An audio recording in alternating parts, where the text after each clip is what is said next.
Good morning. Welcome into Cancel This. It is May 11th on a Thursday.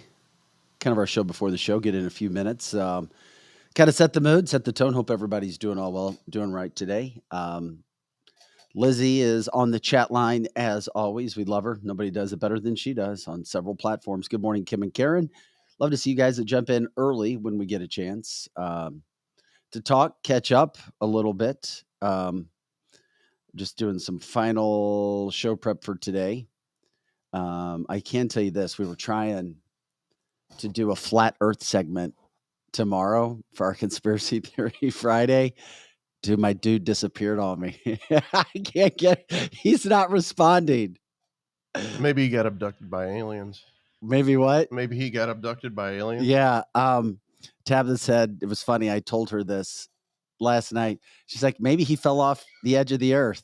I was like, that's funny. That's right. Like, Tabitha, that's funny. She made me laugh. Hi, Tabitha. Tabitha's walking into the studio too as we get ready to get set today on talking about the flat earth. The flat earth. Yeah. But then this morning, talking about TV shows or sitcoms, we've talked so many times, and people have, obviously, The Simpsons and everything that they've predicted, but TV shows and sitcoms that were years before something actually happening. Did you see the chat line this morning yet? No.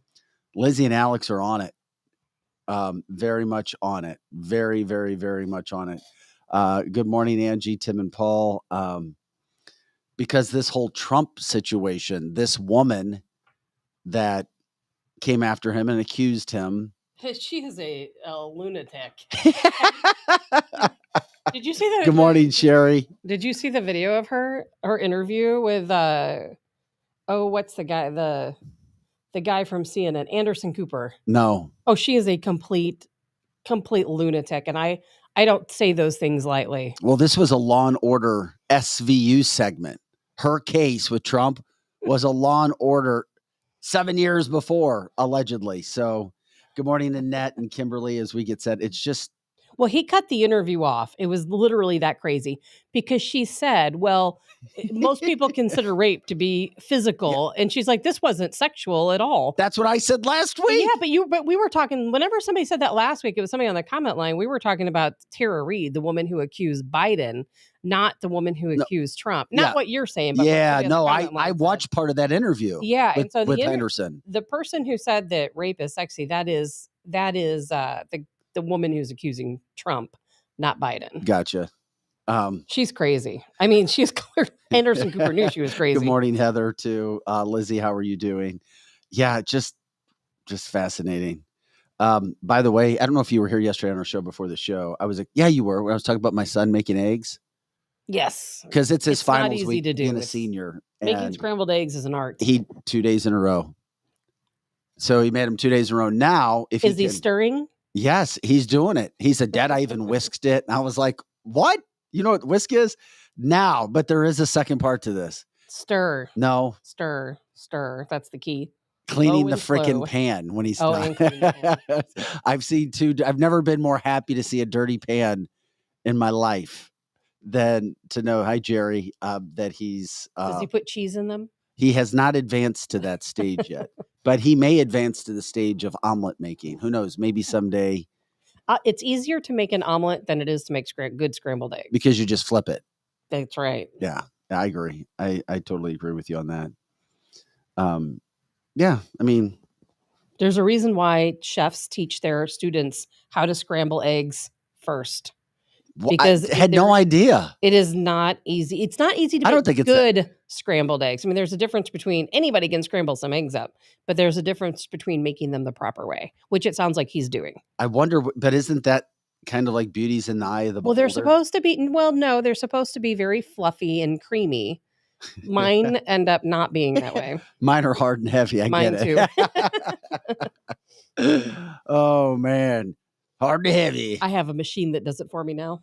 What do you mean you have a machine that cooks eggs? Yeah, I have this little egg dealie, and it cooks in omelets. You can make it do any kind of egg dish you want. Interesting. Very easy. Poaches, scrambles. Had no idea. The things you learn on Cancel This. I have a kitchen appliance for everything. Can't complain with that. Just not enough counter space. Hey, before we get in the show, you've always been a crime guy. What about Jorn Vandersloot? Did you see that? He's being extradited to the United States.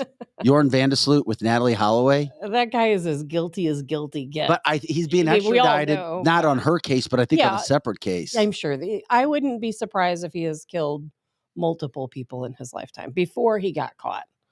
Because we know he killed the girl that came into his room that was kind of trying to spy on him, which is how he ended up in prison.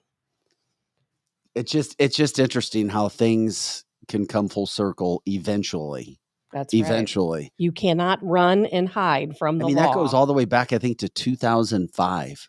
I believe so. With Natalie Holloway. So, just... And, if there's anyone who deserves a torturous prison sentence, it's him. Because of the things that he did to her family and her friends. And afterwards, you mean? Taunting that he did. Absolutely. Yeah. People screw up. We screw up. That's murder's you don't different. Screw up and murder. And people. Murder, once again, murder's different. And then to taunt after murder, Jerry says, add a cup full of cider vinegar off to side of scrambled eggs and slowly incorporate it in. I don't know about that, Jerry. But it's yummy. I don't know about that. I have one thing I've learned in life is all of our taste buds are really different. I put hot sauce in mine. Yeah. And a lot of pepper. I had the freshman son used to eat salsa for breakfast. Like when he was 2 years old, I was like, what the hell is wrong with that kid? Nothing better than a breakfast burrito. Yeah. It's like, just not McDonald's. I'll do pancakes. I'll do eggs. I'll do chips and salsa. But that's like me. I don't like breakfast. My son, it's his favorite food is breakfast. He could eat breakfast all day and all night. I never eat breakfast. Never. I will eat like chili in the morning or pizza or AJ, something. Hi, crew. Different. Yeah, we'll talk a little bit about the Trump. Did you see Trump on CNN or any of the clips of it yet? I had to work. Yeah. But I'm sure it was phenomenal. He told the reporter right off the bat that she was nasty. Because I hope we have a clip of that. She was nasty. It's just when you get treated, we'll get into it. Hi, Heather. Hi, Angie. Anyway, we'll get right into it. We'll start the show right now. We appreciate you guys jumping on the show before the show. Go ahead, please share, like, subscribe, do all of that. We'll start it right now and get going.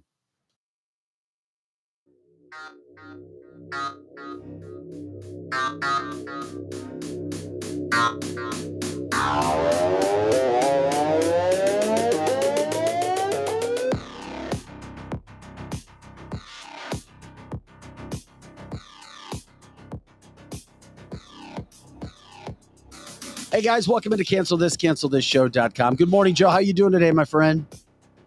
I'm doing great. How about yourself? All right. He's here, isn't he?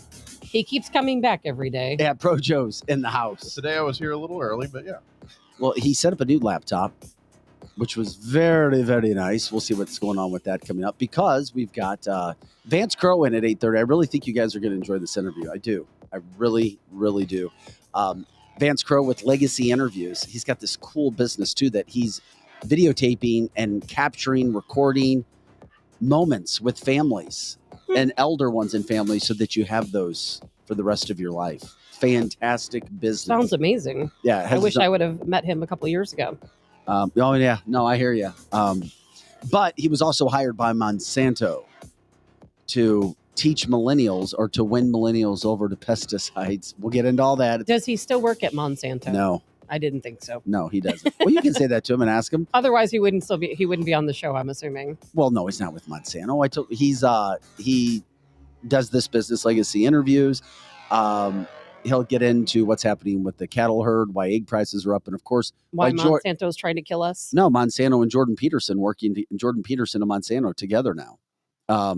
That's where people go, oh, okay. I can't wait to hear it. I know. You have to hear it to believe it. So anyway, we'll get into all that today. Look forward to, and he has his own podcast as well. Excellent. And he's a national speaker, does all kinds of speaking engagements. So that's coming. So Joe want to make sure he looks as good as he can while our laptop is being prepared and repaired. Okay, it is cancelthisshow.com, Monday through Friday, 8 to 10 a.m. Central, and all the time on our website. You can go there. Check out our partners as always. We appreciate that. The advertisers, we appreciate your donations, letting people know about what we are, who we do things with. And also, besides the interview with Vance today, We've got to get into this. I mean, Trump on CNN, he said they made him an offer he couldn't refuse. I don't know what that means, but they're trying to capitalize on the whole Fox situation because the ratings there continue to tumble. We also got more words on Tucker Carlson yesterday. Maybe not Twitter where he's going, and maybe something else. I don't know. But we also are being told by Fox, allegedly he was told why he was, quote, fired. That's interesting. Might have something to do with voting. Gee, really? What a surprise that would be to all of us. Yeah. So we'll get into all of that too. Title 42 getting ready to close down in about, 14 and a half hours, 15 hours, something like that. Is it going to make a difference? Oh my gosh. It's going to be an Josh Hawley was on. Onslaught. U.S. Senator Josh Hawley from Missouri was on last night with Laura Ingraham. He was outstanding. He's like, it's going to hit your community. Just wait. Things are going to change. It's already here. And, we're not going to talk about it today, but at some point we need to talk about Operation Last Mile. We brought it up with Attorney General Andrew Bailey yesterday. It's something we really need to do a deep dive on at some point because it shows the extent that these cartels have infiltrated our own area right here in the St. Louis area, across Missouri, into the Metro East, thousands of arrests, all the traffic thing that takes place right here in our own community. And trust me, if it's here in St. Louis, it is in your town too. And we're also going to get into Missouri with a gender reassignment surgery block and trans athletes. We'll get into it. We'll talk about it all. It is canceltheshow.com. Here's a look at some of our partners. And now it's here, the unveiling of the latest Carroll House lifestyle collections. I'm Brooke with my sister Amy, inviting you to see 3 football fields of the latest styles. Our new lifestyle collections are premium quality furniture made exclusively for us and available only at Carroll House. The attention to detail is unmatched, and so is the value, nearly half the price of a typical gallery store. Plus, get free financing, delivery, and in-home design. Carroll House, because you like nice things. Marco, wait. What? No response? Hi, I'm Curtis Barks with Complete Auto Body and Repair, offering full service and auto repair to St. Louis and St. Charles. We are looking for someone to say polo. That's right, we are hiring. We want you now. If you would like to work in a well-paying environment, then you owe it to yourself to stop by one of our 6 Complete Auto Body and Repair locations. Will you help me find that missing person? Please call me directly at 636-488-HIRE. That's right, 636-488-4473. Dad, and service. Oh yeah, and service. He fixes cars.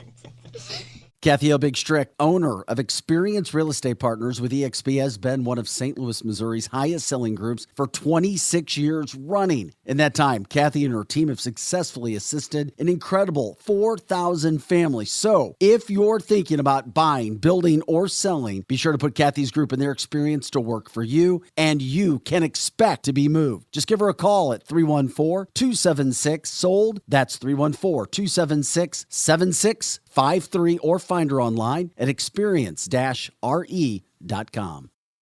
As all of you may know, the home of the Cancel This studio is located at the all-inclusive private jet hangar, Strategic Air Services. Founded in Chesterfield, Missouri, they take pride in offering a meticulous approach to private aviation through services that fully manage your trip from takeoff to landing. Strategic Air Services is more than just storage for your aircraft. They offer state-of-the-art amenities to its members and guests. When you are not traveling, you have the luxury of enjoying their world-class gym, conference rooms, lounges, and so much more. Strategic Air Services offers an unparalleled luxury experience for all things private aviation. If you're looking for a new place to call home for your aircraft, give them a call today at 636-400-7601. Again, that's 636-400-7601, or visit their website at strategicairservices.net. Winty's in the Chesterfield Valley, if you don't know, is a family-owned business that has been around since 1994, serving some of the best chicken wings in town, no joke. Also known for their fresh burgers, pizza, and incredible smoked meat. Top-notch happy hour specials are included, plus live music every Friday and Saturday. Oh yeah, you can also enjoy their spacious heated covered patio. It's Winty's in the Chesterfield Valley, 18,000 Chesterfield Airport Road.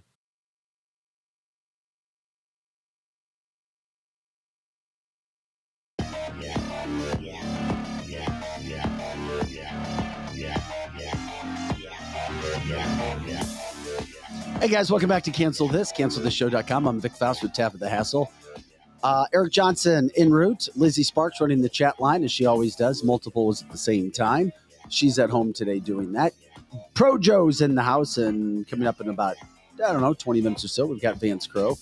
You won't want to miss his interview. Interesting talk about the company that he has. Ag, anything, with his experience working with Monsanto. Lizzie says, all hinges off. Real quick thing I wanted to talk about was the whole Donald Trump last night on CNN. I think it's fascinating for our viewers, our listeners. Who goes into CNN with a no-holds-barred interview? Donald Trump does. That's right. 45 does. I think Joe Biden would accept an interview on OAN, Newsmax, It's not Fox.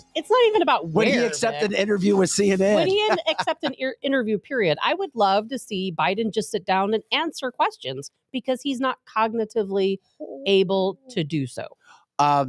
Trump talked about a variety of subjects. The indictment, or the actual, not indictment, but the being found guilty, which he's appealing, broke that whole situation down, explaining he never knew this woman.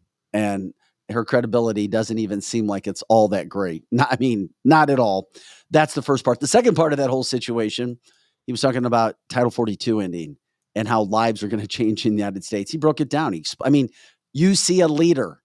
You see a flat out leader compared to what we've had. And that's what I mean. It's sad. And then the female who did the interview, she was average and over her head. Our chat line is all about how great Trump was, how he did everything that he did. He was fantastic. He controlled the audience. He controlled her.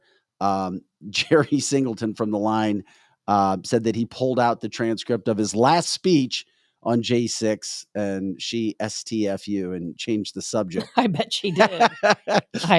Made her looked and sound cupcaked, so to speak. But it is interesting when you look at everything that happened with that. That's what a leader does. A leader goes out, a leader challenges, a leader leads. A leader takes the blows, takes the arrows, and doesn't sit back. And that's what happened.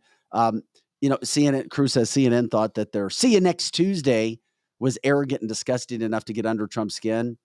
It was masterful. Now imagine Biden trying to answer his town hall questions. He couldn't even like what answer, his favorite ice cream and color are. I know. That would be about the only thing he could answer. And even that, he probably wouldn't even be able to find his way in the room or out of the room. He would have no idea who's interviewing him. And we see when he's answering questions for the press or just your random people, you hear people in the background saying, don't answer that. Walk away. And then he answers anyway. Grab him by the elbow, pull him this way. Well, last week, didn't he just say Obama was the worst president ever? And we got to make sure Obama's not elected again. And he meant, of course, to say Trump. He meant Trump, but he said Obama. But he said Obama. I mean, the guy is off his rocker. Jerry also literally says he crushed it, ran circles around that chick. I wouldn't want to go up against Trump if I weren't on the same side. Jerry says he should be a dog trainer because he led her around by a leash. Kind of harsh, but hey, you're entitled to your opinion. Drew says, what a disaster. Of course, he thought that he was very, very bad last night. I disagree. Drew also voted for Biden. When you when you hear the name Trump, what word comes to mind? For me, it's leader. I hear Trump. If somebody said what word? America first. That's 2 words. Yes. So America. But they belong together. We'll put a hyphen between them. No, that's cheating. 1 word, Tabitha. America. We'll just leave it at America then. Pro Joe? I'll keep my. I can't think of anything. Okay, that's fine. I thought you were going to say something. I thought about it, but I can't think of a word that associates with him. See, I'm not exact. We don't need to talk about this. That's all right. Okay, we didn't want to make you feel uncomfortable. I'm sorry, my friend. Anyway, he did. Drew says liar. That's funny. I appreciate your humor and your comedy as it is. But anyway, in the grand scheme of things, of where everything has gone from media, Fox, CNN, you have Donald Trump, who many still feel should be the president or is the acting president, sitting there doing an interview in a town hall on CNN. I tried to find the ratings this morning. I could not find the ratings yet. Well, they won't be. You couldn't trust them probably anyway. I don't know. They may be as fast as Fox is falling. Fox is falling, but where they're really, really falling is in their key demos. If you break down the key demos, that's where they are getting hit the hardest. Last Friday, I think they had like 800,000 people. Now, it's a Friday night. That's not a heavily watched night for television, but still down to 800,000 people in their key demo. That's terrible. Now, why did CNN allow this town hall basically with Trump? Why did they allow it? For ratings, clearly, for money. Like I said, they've been telling some more right-leaning stories lately, reporting more news than some others. I've actually caught them reporting more truthful news than Fox National at times. Do you think they have finally realized that we are the majority and that the ratings and the money lie with us? They do. They do 100%, wholeheartedly. The entire situation. Their ratings have been tanking. Completely tanking. Hell yeah, they've been tanking. And they know that nobody likes Don Lemon. Nobody likes Anderson Cooper. No one likes their hosts. No one likes Cuomo. All I'm saying with this whole situation, congratulations to Donald Trump, whether you like him or not, whether you respect him or not, whether you believe he did something in the 90s with some woman that all of a sudden comes out and says this, that he did this and he did that. The bottom line is you have to, and I shouldn't say you have to, but if you don't respect a man for coming out on CNN who has done nothing but try to crush him from the first moment he arrived on scene, and he sits there with their chosen female anchor or reporter interviewer and takes questions. The last time we had anybody do that was Donald Trump. Joe Biden doesn't do it. You're not going to see any leadership from him. And every Democrat, I'm right. I'm talking to you. You may not admit it, but when you look in the mirror that that what we're saying is right. Joe Biden doesn't. He doesn't answer questions. The first president in history that's been like this. And he's stumbling around. But the pride, the anger, the hate against Trump, for some people would still be enough to vote for a man like Joe Biden just because you hate Donald Trump so much. And so many people did. And do. I know conservatives who voted for Biden because they hated Trump. It makes me really mad. Anyway, the second part of that whole situation, that became a big story. Then we also start to hear now, allegedly, a Fox board member told Tucker Carlson why he was, quote, fired. It had everything to do with the Dominion lawsuit settlement. What does that mean? I don't know. It's all speculation on our part. But there were about 5 or 6 things we all thought it could have been. I've thought from the get-go it had to deal with Dominion. I did, because that is such a massive case. And when you start talking about billions of dollars affecting companies, I don't care how rich you are. I don't care how rich Rupert Murdoch is. I don't care how great Fox has done. When you have to start settling lawsuits, rightly so or wrongly so, it becomes about money. And who knows what, quote, the Dominion people were demanding with settlements. There's a lot of things that happen behind the scenes. Absolutely. And now Fox has issued some type of inquiry, I'm not sure if you saw that, to find out who in Dominion leaked Tucker Carlson's private text. That's the problem. It was a leak. That information was never meant to be public, but those texts were leaked. Well, here's the thing, though. They can blame each other, but number one, the information. This is why I don't think this ever goes to court. My humble opinion, it does not see court. Fox does not want to take this to court because they did not operate. And all these contracts have a good faith operation. They did not operate in good faith operation, whatever that contract is. They effed up. They did. There's no way in hell this goes to a court. No way. I do not see this happening. So with that being said, I do think you'll hear Tucker Carlson speaking sooner rather than later. Well, he'll be on whatever. But see, but that's the other thing. I don't know. Do we really know that it's Twitter now? Yeah, he made the announcement didn't he make the announcement that it was going to be on Twitter? Well, then I thought there were some other things that were happening too. But that doesn't mean he can't do more than one thing, because he's not going to have somebody messaged me yesterday and said, Twitter. Look out for Blaze TV. And I'm like, what? There's so many damn rumors thrown out about Tucker Carlson now. There are, but Tucker gave we watched the video where he talked about Twitter and how he's doing a Twitter show straight from him. But that doesn't mean he can't do other things. So you have Fox continuing to fall. Sherry says some other platforms banned Tucker, so he's not around. And did you know this is a new thing with Twitter, that we could even approach Twitter and potentially do a Twitter show? Yeah. It's something they just started a couple months ago. our listeners, one of our listeners. You're right on top of it, aren't you? No, I'm not. I wish I was on top of it. One of our listeners messaged me about that because they were asked, well, why aren't you guys? I'm like, we are on Twitter. We're on Twitter, and but we haven't done any promotion. And you have to be approved. You know, back when we first started the show, I sent in for our approval. Maybe one day we'll get it. We were canceled from the start. Not going to happen. It just takes their platform is new, so it's taking them time to get shows up and running. But we are in there. Our name is in the box. Lizzie, who runs all the live chat, she's at home today, and we appreciate the job Lizzie does. Chimed in and said, Tucker was mad he couldn't play the January 6th videos. As he should be mad. And by the way, coming up in the 9 o'clock hour, we'll talk about what happened at the Missouri Capitol yesterday regarding the blocking of transgender reassignment surgery for kids. Her nephew, Justin Sparks, who we had on the show, which sparked the viral video that went national when a fellow African-American representative started calling out his ethnicity and how black he really was because of some votes that he did. And of course, he put her right back in her place.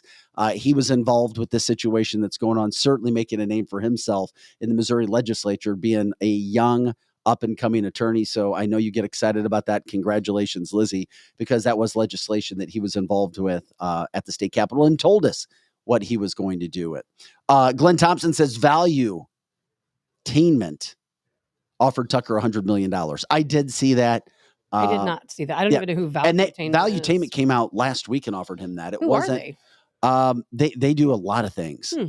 So they own a bunch of different companies. So Glenn also says Patrick Bet David. Anyway, all those things starting to happen and go down. I'm very curious what's going to happen with the Tucker situation. It just yesterday was the first time that we heard any sort of news that, quote, yes, a Fox executive reportedly saying he was fired because of the Dominion lawsuit settlement. That would be no surprise. It is what it is. You move forward and you see what happens. But we're going to continue to get those updates. The bottom line, it's kind of a free-for-all right now when it comes to those ratings and watching. And out of all the places, Trump goes to CNN. I still think somebody in his group told him he needed to be on CNN, that maybe he could reach a different audience than he already had. That maybe he's worried. I'm speculating that maybe he's worried. Was he paid to go on? Was he paid for the town hall? Quote, I got an offer I could not refuse. Okay, there we go. But he's not a man that's moved by money. I would bet, no, he's not. But I would bet you that CNN probably paid him because they need the ratings. They need conservative viewers. They used to have conservative viewers until so many of us realized what was going on over at CNN. The fact that Donald Trump is doing well, or at least he was, we'll see if any new ratings come out with the ABC pollsters and so forth after his, quote, guilty verdict in a civil case where they said he did not rape this woman. The only thing that they could say is there might have been evidence in their minds in a liberal New York jury that forcible contact occurred. I don't believe it for one back in the 90s. If any of that changed. Now, the hardcore Democrats, the hardcore liberals really, really want that to make a difference.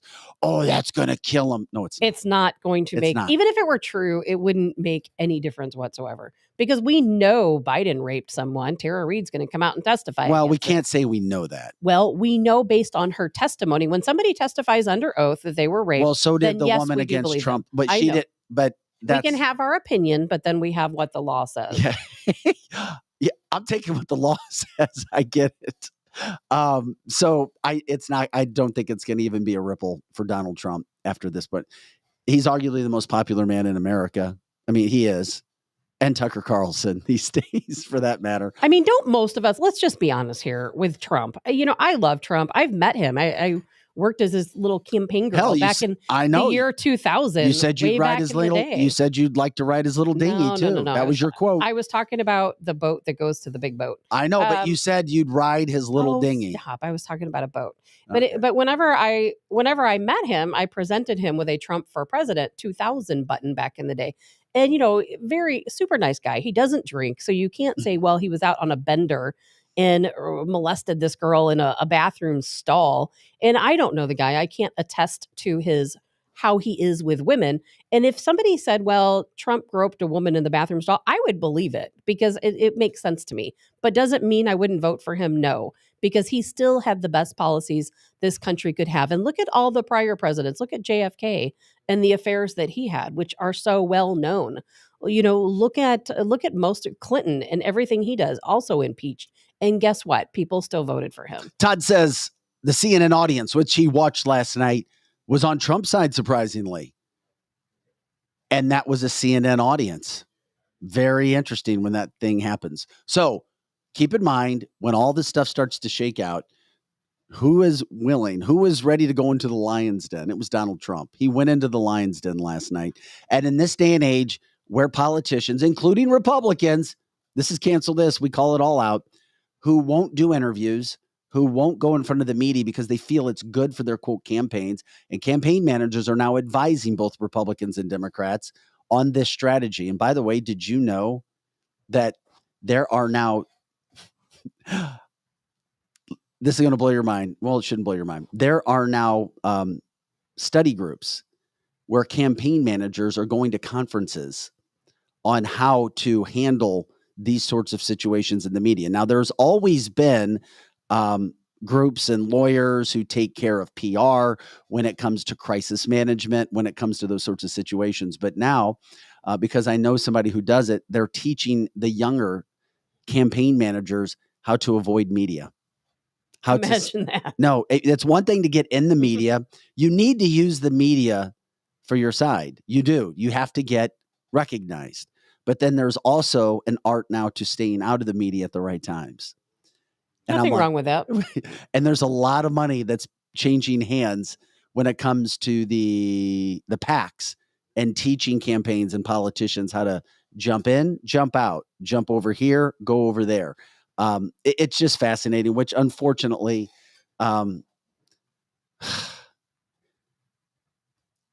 it adds more scrutiny to politics.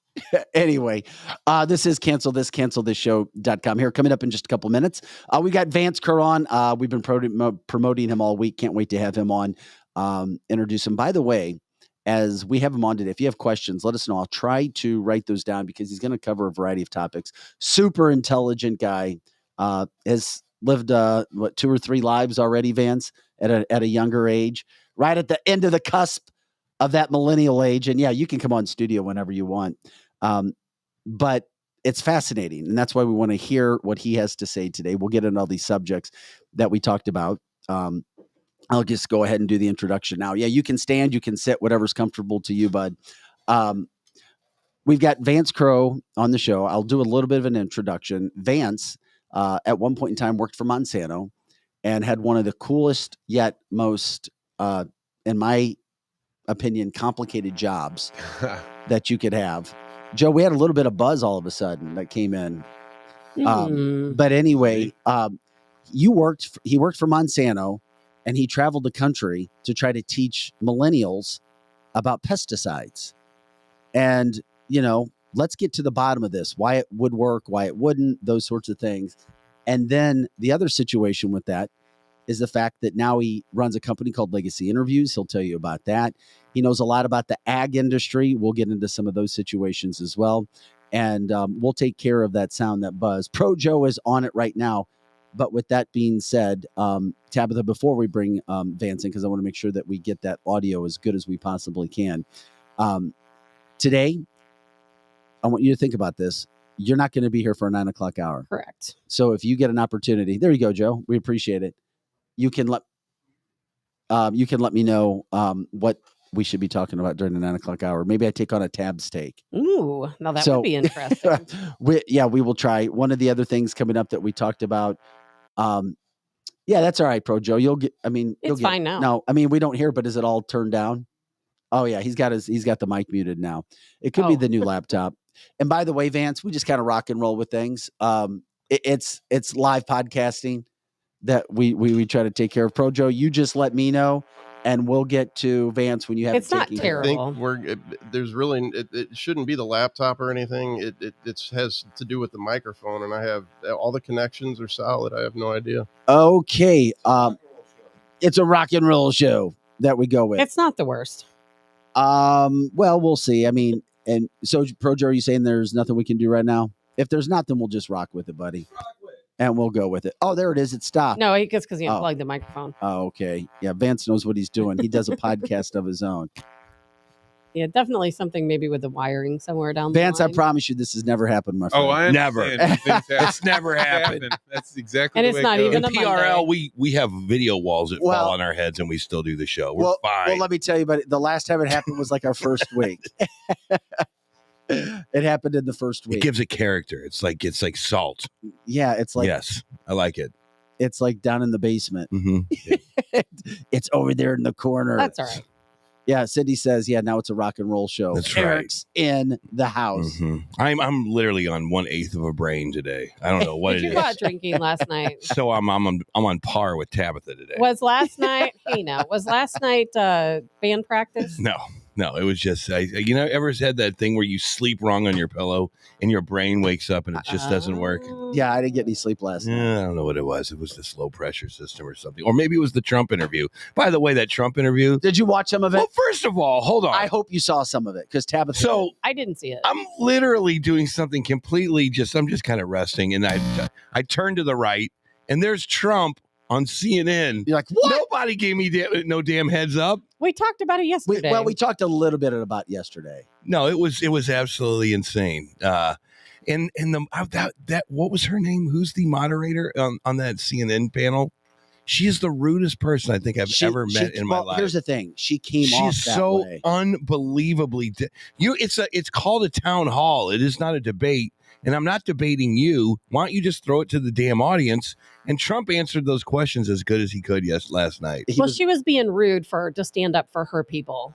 Who's her people? Her people, the people that watch CNN. Well, the reason that far left. the reason that they were sticking up Her for name Trump, is Caitlin Collins, Well, and she was trying to make a name for herself. she kind of has that Joker mouth. But she the thing about it, it's just so rude and disrespectful.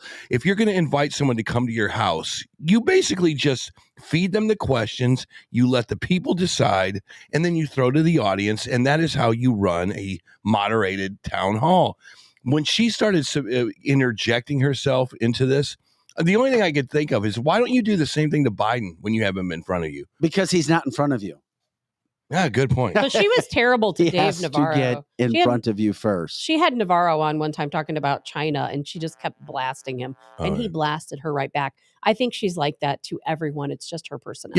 Yeah, I had to keep looking at the top right hand corner. You know, when you see like the Cardinals replay, like the game already happened. I thought this was like last year or something. They were just replaying it. I didn't hear anything about a Trump town hall meeting. I think he did fine. The other side thinks he did horrible. I mean, it was a wash, whatever. But everyone in the audience was a registered Republican. I did not know You know that, correct? No, I did not. Drew said that it was a pro-Trump audience on purpose. It was a pro-Trump. Well, of course it was. And on the purpose. offer that he couldn't refuse was probably access to the studio. The audience would be vetted, and it would be all Republican or independents. It would have been a lot more fun had it been an all liberal audience. Then I would have been more inclined. I was an all liberal moderator. Did that work for you?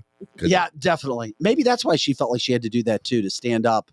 Yeah, she word was would get out protecting her people from the big bad red guy. that would Orange. be happening Sorry, from orange, that not red. standpoint.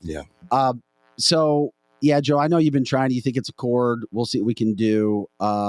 It could also be interference from the laptop. I'm not quite sure, because that's the only new thing that I did was put that laptop. Well, let me ask you this: how long would it take? And is it possible to put the To old switch it laptop back? up? Yeah. I love this podcasting. We'll give it a shot. Why don't we do that? How's your time today? Because I really want to make sure. I'm happy to be here. I don't Fine. think. Oh yeah. Man, while he's man, doing it, it doesn't even sound that bad. I'm used to it in my world. You're My used to God. it. But hey, how long do you think it would take, Projo? A couple minutes. There Let's you try. go. Let's just All right, try it and give it a shot. Projo's fast. He's like a bitch. Yes, he is. He is very Super fast. Like a bitch. This is cancelthisshow.com. We appreciate you guys jumping in when you can. Eric Johnson, Tabitha Hassel, and Vic Faust. We've got Lizzie taking care of the chat line with everything going on there on multiple sites. One thing that did happen yesterday that was big in the state of Missouri, this is really big, is the fact that Missouri lawmakers approved 2 bills yesterday. Yes. To ban gender transitioning healthcare for minors, and also to prevent transgender girls and women from participating on female sports teams. But local officials in Kansas City moved to defy the state, and they heard testimony about creating a sanctuary for people seeking gender-affirming treatment. Well, that needs to be a felony from this point forward. If you hear the word sanctuary in any city, no matter what your sanctuary is, how about this? Sanctuary from income taxes. You like that? Yes. How about St. Charles becomes a sanctuary of income taxes? You come to St. Charles, you don't have to pay federal or local federal or income taxes anymore. How about that? Are we cool with that? Oh no, that's not going to fly. No, then why the hell do these mayors think that they can do these social justice sanctuaries? It only bites them in the ass in the end. This all kind of started with AOC. I don't have to listen to the Constitution. That means seriously, in the last, if I don't like something, I'm going to change it.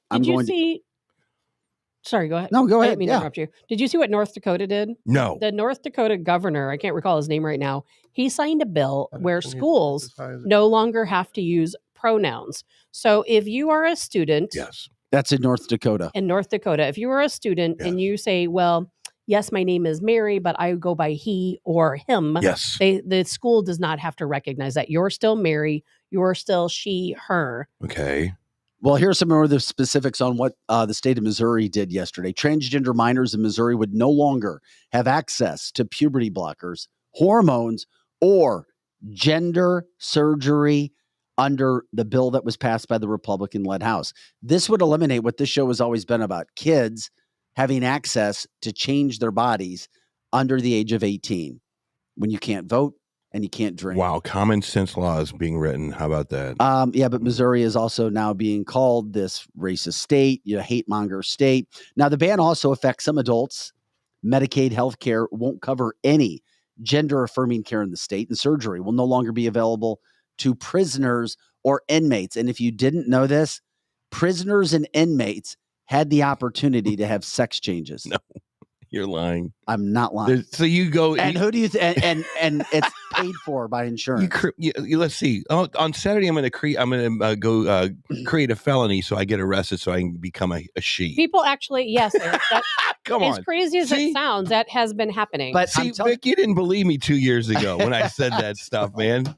The other part about this, I was at a barbecue on Sunday, and a guy who doesn't really think that he's some sort of hardcore conservative was 100% against the whole Bud Light ban, and also against any of the transgender people being allowed to play any other sports. And I'm like, well, the Olympics just said, and he's a level-headed, more liberal than Republican. And I'm going, so he thinks that's resonating. That men should be able to play. No, he doesn't think women. Okay. He doesn't think men should be able to play. Well, the Olympics just said that women will not be able to. Will have to compete against men, and so the Olympics did it. So that's your tier one, right? Why don't you work it on down the line and say, if you go to Francis Howell, you don't have to worry about competing against other guys if you're on the girls' track team. How about that? Is that common sense? The other bill bans transgender student athletes from joining girls and women's teams from kindergarten through college. I repeat, from kindergarten through college, both at the public and private schools level. Schools that allow transgender girls and women to play on such teams would lose any state funding. I wouldn't mind. And Mizzou might become better if there were women that wanted to transition to men and play football. Stop it. I think they would be a lot better team. Stop it. I'd love to see them play against Bama. That'd be awesome. But Representative Justin Sparks. Frank, who used to be Phyllis, playing quarterback. Hey, if they can throw the ball. I tell you what, I'm cool with it. Justin Hicks. No, but Justin Hicks, excuse me. Lizzie's nephew, Representative, been working on that. He told us he was going to be working on that as a Missouri representative.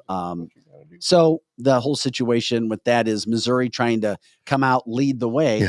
And that comes on the heels of other things where you have Missouri leading the way with Missouri Attorney General Andrew Bailey, who joined the show live yesterday and was a total rock star. And by the way, he has been on Fox News a bunch recently as well, talking about some other issues. And it's interesting, Tabitha, because you talked about charging Kim Gardner. She should be charged. He's still considering it. She should be charged. She should be prosecuted. The St. Louis Circuit Attorney, who's leaving office, she says June 1.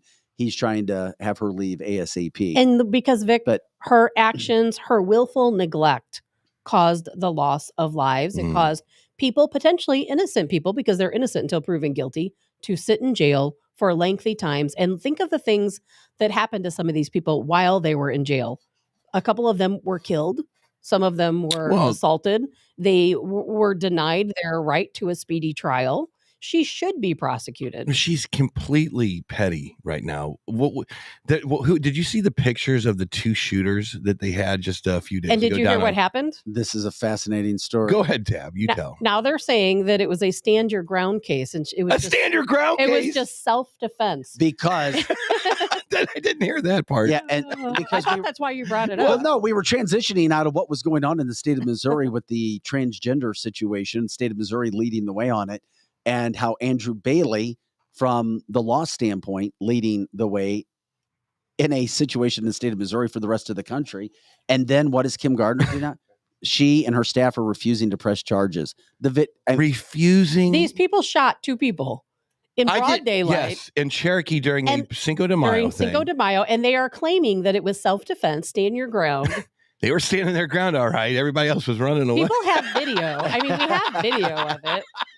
It was fascinating how, if this would have happened back in 1987, there would be a multi-state manhunt for these 2 people. Well, back in 1987, police actually could shoot people when they were running away because they were a danger to society. I mean, people didn't get away with the things. We had stop and frisk. That's why back in the day, law enforcement actually did work at preventing crimes. We prevented crimes from happening. Now we just pick up the pieces. I think Andrew Bailey needs to hurry up and get her out of office, or else there's going to be a lot of people killed. Well, if we have to wait till June 1st, that could be he really needs to bad bring thing. back stop and frisk is what he needs to do. All right. It is cancelthisshow.com. We'll see what we got going on right now. We appreciate you, Pro Joe. You're the best. Way to rock and roll. Way to get things done quickly. We bring back into the show Vance Crowe. He has a podcast. He'll tell us all about this. Vance was also a employee for Monsanto, tasked with a big job, traveling the country, trying to change the mind of millennials when it came to pesticides. You have a terrific business up, Legacy Interviews, and we're rocking and rolling. We're kind of going with the flow today with the backdrop on you, so we're trying to make you look as good as we can. The key is to make you sound as good as you can, and we've got a lot of things to talk about. I've promoted you, your Legacy Interviews, what you got going on. We'll get into the Legacy Interviews and what you do with that fantastic business at the end. But first of all, tell us a little bit about yourself, your podcast, and your experience. Yeah, I've been living here in St. Louis for about 10 years, and this has been one of the great things about being in a place like this. I come across people like you and this amazing studio. Who had any idea that any of this was built out here? You know, back when I came here, Monsanto used to have a couple planes, and every once in a while, oh yeah, this was the Monsanto. This was the Monsanto hangar. Building. Yeah, so I'd been here a couple of times before, but then you guys turned it into this beautiful studio here. We've got a terrific studio here. The Strategic Air Services have done a terrific job at putting everything together here. What about, first of all, tell us about your background, because I think this is fascinating. When we said that you worked for Monsanto and you had to talk about pesticides, that's an evil word.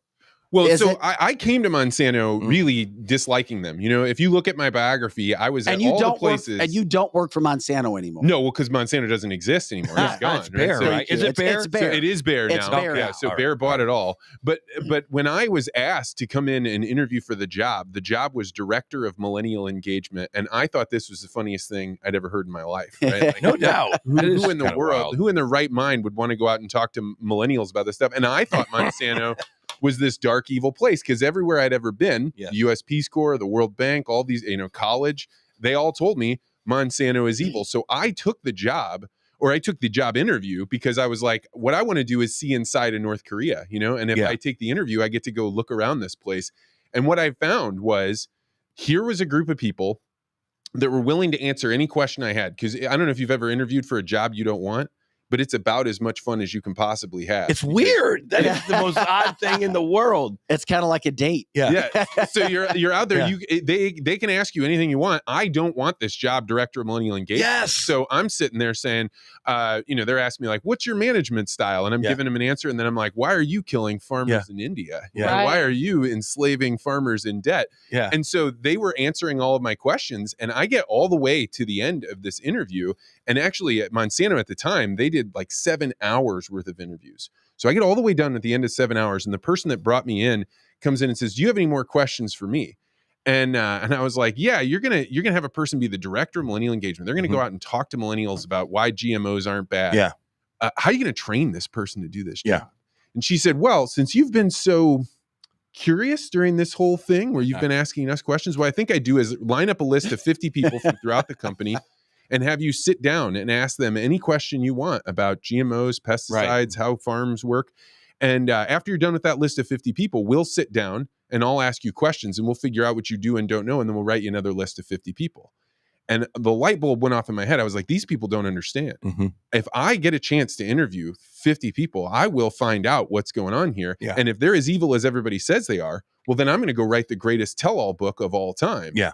But if they're not as evil as everybody thinks they are, well, then you've just stumbled on maybe one of the most important communications problems in the history of the modern world, which is we're growing food more bountifully than we ever have before.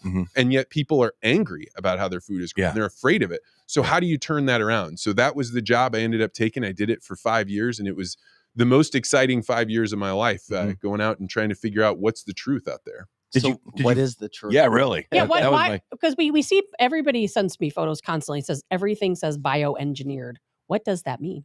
So bioengineer is when they're saying there's a GMO in here. And the first thing to Which is everything these days. Well, actually not really. There's only 8 or 9 crops right now in the entire United States that are regulated to have a GMO trait in them. The reason that you see it in everything, the reason you see it in crackers and oils and things like this is we put corn and soy in almost everything. And so, that's bioengineered. And those are the bioengineered things. So when you look around at in the produce section, virtually none of that. So if you buy something that's corn-free or soy-free, then it's probably not going to be bioengineered. Most of the time, right? There's a little bit of sweet corn that has GMOs in it. There's a papaya because there was this ring spot that it didn't matter how much pesticide you put on it. So they figured out a GMO trait to put into that. But most of the things most of the GMOs are in corn, cotton, and soy. Right. Damn, that's impressive. So what, like a person like myself, when we would see planes flying over and spraying everything or whatever, we always thought, you guys, Monsanto always knew better than us. They knew it was safe. And then there became an era where it was like, all right, this is really bad. GMOs, that word came up a lot. We didn't really know that much about it. Did you ever find out? I mean, it sounds like you were like sued. You went into Monsanto and you were like, okay, maybe things aren't so bad. Did you ever see anything in Monsanto where you're like, oh, this is not good? Not that Monsanto is doing. I mean, there's a huge incentive. If any one of their 20,000 employees knew that something was off, they could walk out on the street and sell that to any one of the law companies. Yeah. And you could make millions and millions of dollars. Yeah. But no, I personally didn't. You know, when you think about the pesticides that people are spraying, when I was first confronted with this, you think like, do I want crops with pesticides or without? Well, I want them without, right? Of course. Why would I want chemicals on there? Right. But then you start thinking, well, why do you use pesticides? Well, the reason you use pesticides is because you have insects that want those calories and they're going to eat the leaves and they're going to burrow into the crops. Yeah. And so now you've got to figure out, what are our options for getting rid of those insects? Yeah. Well, we could do what they did before we had chemistry, which is send women and children out to those fields to pull it out, right? And literally pick the insects. That sounds like slavery. Right? It's the reason that was going on. They needed that human capital. Right. You then have the chemical option. So you can use different types of pesticide. You have biological options. These are new ones where we find, hey, what's a natural agent we can use, grow it in giant vats and put it out there. Yeah. Or you can create a gene that allows that plant to produce a chemical inside of it that protects it. And that's most of what is in a plant, like nicotine, for example. Nicotine is the naturally evolved chemical that tobacco created in order to be able to keep it from having insects eat it. So you have all these options, and that's what a GMO is. It's giving the plant a trait that allows it to do something it couldn't do before. Interesting. But do you feel like maybe they brainwashed you to feel like these things are actually acceptable when they're not? Because what we could do as humans, we could just go out and start our own garden. I would be more than happy to go out into my own garden and pull the insects off and grow food naturally if it meant that I'm going to be a healthier person. Tabitha. I don't want to walk into a grocery store, and I'm getting ready to. I don't want to go into a grocery store and see all of this produce stacked up that doesn't look real. It looks like Frankenfood. Some of it has been sitting there, coated in wax for a year before you actually go and buy it. And then we have Monsanto. They have Roundup. People, they lost a huge lawsuit because Roundup was causing cancer. There you go. I mean, That's a good question. I see where you're coming from. And I'm assuming you obviously know a lot more about Monsanto than I do. But I don't understand how we can possibly think that modifying our food to this degree is good for us. I mean, I know people are living longer.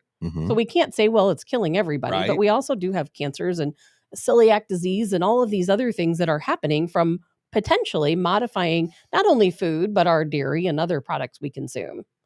So when you go into the grocery store, I can understand. You're like, how is it that we have like a perfect avocado? Where the heck did this pineapple And not come just from? one, but all of them look exactly the same. They look exactly the same. And if you grow vegetables in your garden, they don't look exactly the same. I want my They all apples to look look different. exactly the same. I do too. I want to know what I'm buying. First of all, let me tell you something. Organic bananas are horrible. They're horrible. I'll buy a GMO banana any day of the week. So the bananas are a great example. Yes. So what people don't realize is there used to be a huge amount of variation of bananas. In fact, if you take one of those little banana candies that you get and you taste that, right? Yeah. You're like, man, that really tastes like banana, right? But when I go to the store and I get a banana, it doesn't really taste like that, right? It tastes like that, but a little bit more bland. Yeah. Funny thing is that all this variation of bananas were completely wiped out by a virus. We only have one type of banana that survived that virus. What year would that have been? It would have been in the late 60s or early 70s or Just something. here in the U.S. or across the world? Around the world, to be able to do it at production level, right? So there are plantains. You can go get other because other countries do have different varieties of bananas. I've not really seen them here. But sometimes you can see them in other countries. So one of the big challenges that you have when you're creating produce is not just can we grow it, but can we grow it, pick it, and move it to a place where people want it. So right now, for example, there is a giant drought. It is so big. It is an epic drought that we're going on right now in the United States. So if you get west of Missouri, there's a huge amount of drought. So all the winter wheat, I don't want to say all, a huge amount of the winter wheat that we normally grow, farmers out there, it's toast. It's gone, right? Yeah. Well, one of the benefits of the modern food system is that that's okay. You're not even going to experience, it's not like you're going to go to the store and be like, there's no bread here, because we bring in bread from other places. So we have this incredibly sophisticated transportation system to be able to bring in produce where pineapples are grown in Mexico and oranges are grown in Florida. And so you're able to have those in winter and in spring when, here in Missouri, things are just starting to come out of the ground. Yeah. So any one of these things has trade-offs. If you want to be able to have vegetables and be able to eat fruit and produce in the middle of the year, you've got to be able to get them from somewhere else. Those places have to make trade-offs. Are we going to have insects that can be able to eat those crops or not? Or you could grow them yourself. It's, so many people are turning to homesteading, including myself. And where I want to plant, I'm in the process of buying some land. How do you do that in the middle of Plant Manhattan? trees. How do you do that in Manhattan? You know what, Eric? That's why we need community gardens. And some areas have, St. Louis has community So you got to go all the way to the top of your community garden, on the top of your what Tabitha says, it's great. Is and it realistic? Is it realistic around the country with people's lifestyles? For all people, no. Yeah, but for some. I'm never going to agree that chemicals are good for food or GMO. We're living longer. You just said it yourself. You just said we're living longer. We're living longer because they pump us full of medicine to keep you alive. There are books and literature out there that teach you how to grow in an apartment or on a hydroponics or on a deck. Yeah, but that's not Monsanto. How many people you know doing that, Jojo?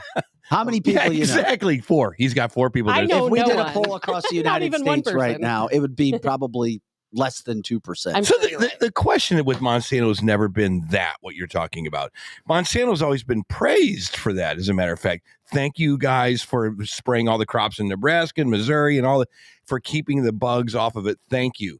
The problem always kind of came in. Are you giving us cancer? Do you know I how? do like that do you know how perspective, you're Tabitha, genetically modifying us? Being healthy. You know what I mean? And killing the bees. What about the bees? Tabitha, hold on. I hear what you're saying too. it's not feasible to do 400 million people in the United States alone.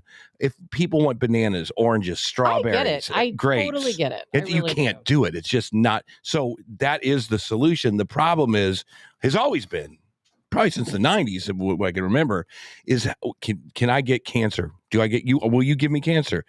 If my kid forgets to wipe the apple off, am I screwed? Do I have those pesticides on there? That has always been Monsanto's biggest problem to me. How does it talk about the cancer problem? So this is really interesting. I haven't talked about this stuff in a couple of years because it hasn't been. Are you right? But I'm totally down to do it, right? Yeah. Because it's a question we all have, right? Yeah. I feed my children food, and I have to make decisions on: do I want to use one that allows glyphosate, which is the main ingredient in Roundup, or do I want to use one that is organic? Right? Okay. Is that going to make a difference? Should I spend more money? I have a 2-year-old daughter. I will do anything for her. Yes. So I am going to look deeply into this. Yes. And the thing about it is people have this conception that if you do organic, those are the good chemistry. Only if you're growing it yourself. Only if you're growing it yourself. Only if you're growing it yourself. Organic, in my opinion, at the grocery store is no better than anything else. Wow. But you know what? I talked to a gentleman. He makes a lot of money as a venture capitalist in ag. And he told me, when I told him about what we had heard, and he's like, well, that's not true in all the cases. He's like, there is a stamp where a piece of fruit has to get a maybe USDA certified organic stamp. A stamp by the USDA, who is just as corrupt. Well, I know, but then you got to go. Then you got to go into conspiracy theory to believe it's that. Not a conspiracy theory. They're a very corrupt organization. Okay, well, everybody's corrupt then. That's true. So it's a complicated subject. And one of the things that I would say is glyphosate is a very interesting chemical. It is. So the thing about, do you know why glyphosate works, how it kills a plant? I don't. I do not know. So this is fascinating. I thought it was like going and spraying acid on a plant, There we right? go. I was There we like, go. okay, you're going out there, you're spraying acid on that one or burning it somehow, and you're not doing it on this one. It turns out actually glyphosate was this profound discovery that you can trick a plant into thinking it's fall, and that it should stop producing energy towards making seeds and growing up and trying to spread itself. You say, you know what? Summer's over. We're now turning to fall. So you shut the whole process off. Yeah. So it actually is not burning it at all. It's sending a signal. And when you make a Roundup ready crop, what you've done is you've said, wait, if you get hit with this glyphosate, just ignore it. Just keep growing like regular. Yeah. So these weeds, when they were getting it, they were getting a signal to say, summer's over, time for fall, go to seed, stop doing it. Whereas other chemicals that you're using to kill weeds are not operating in that paradigm. So they're operating in there's all different kinds of mechanisms that you can use. And glyphosate, because it was so used, because there were so many people that would say, hey, there's an opportunity here to sue Monsanto if it's done anything wrong, is probably the most studied molecule in the entire world. Right. And when we think about those cancer cases that came up, and I'm not defending them, I haven't kept up on those cases. There were many, many, many, many cases that came out and they were like, no, it's clearly not. No, it's clearly not. No, it's clearly not. And then a case in California came out and said, yes, Monsanto's done something bad here, and we think that they should be charged for it. And now that's going through appeal. I actually think that this show, Cancel This, is a very good example of this is one of those things that everybody thinks they have a really deep knowledge of glyphosate and crops. And yet really it's people saying, hey, you should know this and you should know this. And you confuse people and they say, I don't know, so I'm going to throw up my hands. But as I looked into it for 5 years, what I found was this is far better than the herbicides we were using before. Yeah. It's the most environmental one that we've ever had because it enables farmers to not have to go out and plow their fields and watch it erode away. And that it's the most studied chemical. So. But here's the problem. I have to leave. Can I just say one thing before I go? Hold on a second. Not with millennials. You're right. I literally have to leave. Where are you going? Yeah, she's I have to leave. I have to leave to go to work. Okay, I go just ahead, want to say Tabitha. one thing, and I hope we have you back because I think farmers would disagree. Will you come back on? Yeah, anytime. But he's not even a representative for Monsanto. I know he's not. I just said it. I think they brainwashed him while he was there. They didn't brainwash him. Oh, that is Take that back immediately. But I think he's a fantastic You scared person. away the nation's number one paleontologist last week. I know. What the heck is wrong with you? I'm very distrustful. Have you ever heard of the like a disagreeability test on the Big Five personality test? She's number one. From a 0 to 100. 100 is like a mom with a crying baby, and she doesn't care why people are disagreeing. Yeah. She just wants everybody to be quiet. I'm a 1 on that scale. I disagree with people all the time, and I'm more than happy to come in here and be asked questions. Like I love it. I love it too. What would the topic be? When he comes back in, because you said I would farmers. like to talk more about farm. I used to have a segment with. He Garrett works with Hawkins, farmers a lot. If you know Garrett Hawkins with the Missouri Farm Bureau, and we talked so often. He's our number one politician that represents farmers here in the state of Missouri, and we talked so much about how farmers are being forced to grow GMO crops. They don't have a choice. Monsanto gives them the seeds. They say, well, if you don't use our seeds, guess what? Your farm is going to be shut down. You will no longer be growing anything. Different. That's so when different. you come back, I would like to talk about We can talk all about that. Okay. So the problem. Thank you, Tab. Talk amongst yourselves. The problem is with Monsanto is this. Check this out. Well, so 2 years ago, Vic, I'm trying to spray my damn weeds around my pool, right? On Channel 2, Channel 4, Channel 5, one of you dopey-ass local TV stations came up and said that Monsanto Roundup, in particular, would cause cancer if you sprayed it, right? Okay. It's not, I'm not a millennial. I don't care about the GMO stuff so much, but boy, I didn't want to get cancer. That is kind of where the problem is with these pesticides is just that weird knowledge that you don't really have a lot of knowledge about. That's really what it is. It's like you don't totally know. You just hear the media saying, look, this is going to cause cancer if you spray it around your pool or around your whatever. So one of the things that changed my mind when because I went into Monsanto expecting that all these things that you hear are true. So I was prepared to be like, I found it. Yeah. But you're going out and you talk to farmers, right? And these guys now have a real incentive. One, to make their crops grow as fast as they can and as fast as they can. So they have a financial incentive. Yeah, it's money. But what people don't understand is if you're living on a farm, you're drinking well water. Yeah. Where's that well water coming from? Thank you. It's coming from the water that is draining off of your fields. Yeah. And so I've had, I couldn't even tell you, hundreds of farmers tell me, I studied this glyphosate issue. Yeah. I drink the water that comes off of the fields that I plant on. My family doesn't have these problems that people are claiming are going on. Yeah. To me, it's going to be really, cancer is one of those complicated things. There's a whole bunch of reasons why people get exposed to things, what's in their air. But when I look at the other options for spraying around in my bricks, glyphosate is by far the one that I want to choose. In fact, the company Scott's Lawn Company actually is the one that owns the rights to be able to put Roundup in little jugs, right? Monsanto doesn't sell those. It's actually, they sell it to Scott's. There was a time when Scott started putting something else, a type of dicamba in their Roundup things, and it was called Roundup. And I saw that, and I was so angry because I was like, I want to spray glyphosate on my bricks. Yeah. I don't want to spray dicamba out there. Yeah. Because glyphosate's been studied way more than dicamba. There's nothing wrong with dicamba as far as I can tell. Yeah. But to me personally, that's what I'm using. I am using Roundup. I want it to be as close to just glyphosate and water as it can possibly be. Okay. Now, when you were with Monsanto, you had a chance to interview Jordan Peterson. What was that about, and what was that experience about? So when I came into Monsanto, I shook things up, right? They were having all these problems getting their scientists to go out into the country and try and talk with people, because people like Tabitha would say, I have these questions. Yeah. I'm angry. I'm upset. She said, totally fine, right? She deserves to do that. I came in and said, I'm no longer, when I'm the director of millennial engagement, I'm not going to sponsor conferences so I get 5 minutes on a stage to be like, Monsanto's not that bad. Because then all you're doing is finding the market rate for how much people don't want to hear what you have to say. So what I did was I said, I'm going to go find who are the activist groups, where are the college campuses that things they dislike us the most. Because it doesn't matter how many billboards you put up to North Korea, nobody's going to North Korea. But if Kim Jong-il says, hey, I'd be willing to come speak to your group, you'd be like, here you go. Here's a chair right here. So I started going to these places, and we started really making inroads. We started really changing people's minds because they started to realize, hey, there's trade-offs. Hey, this is more complicated than what the media has been telling me, what's been pumped down me.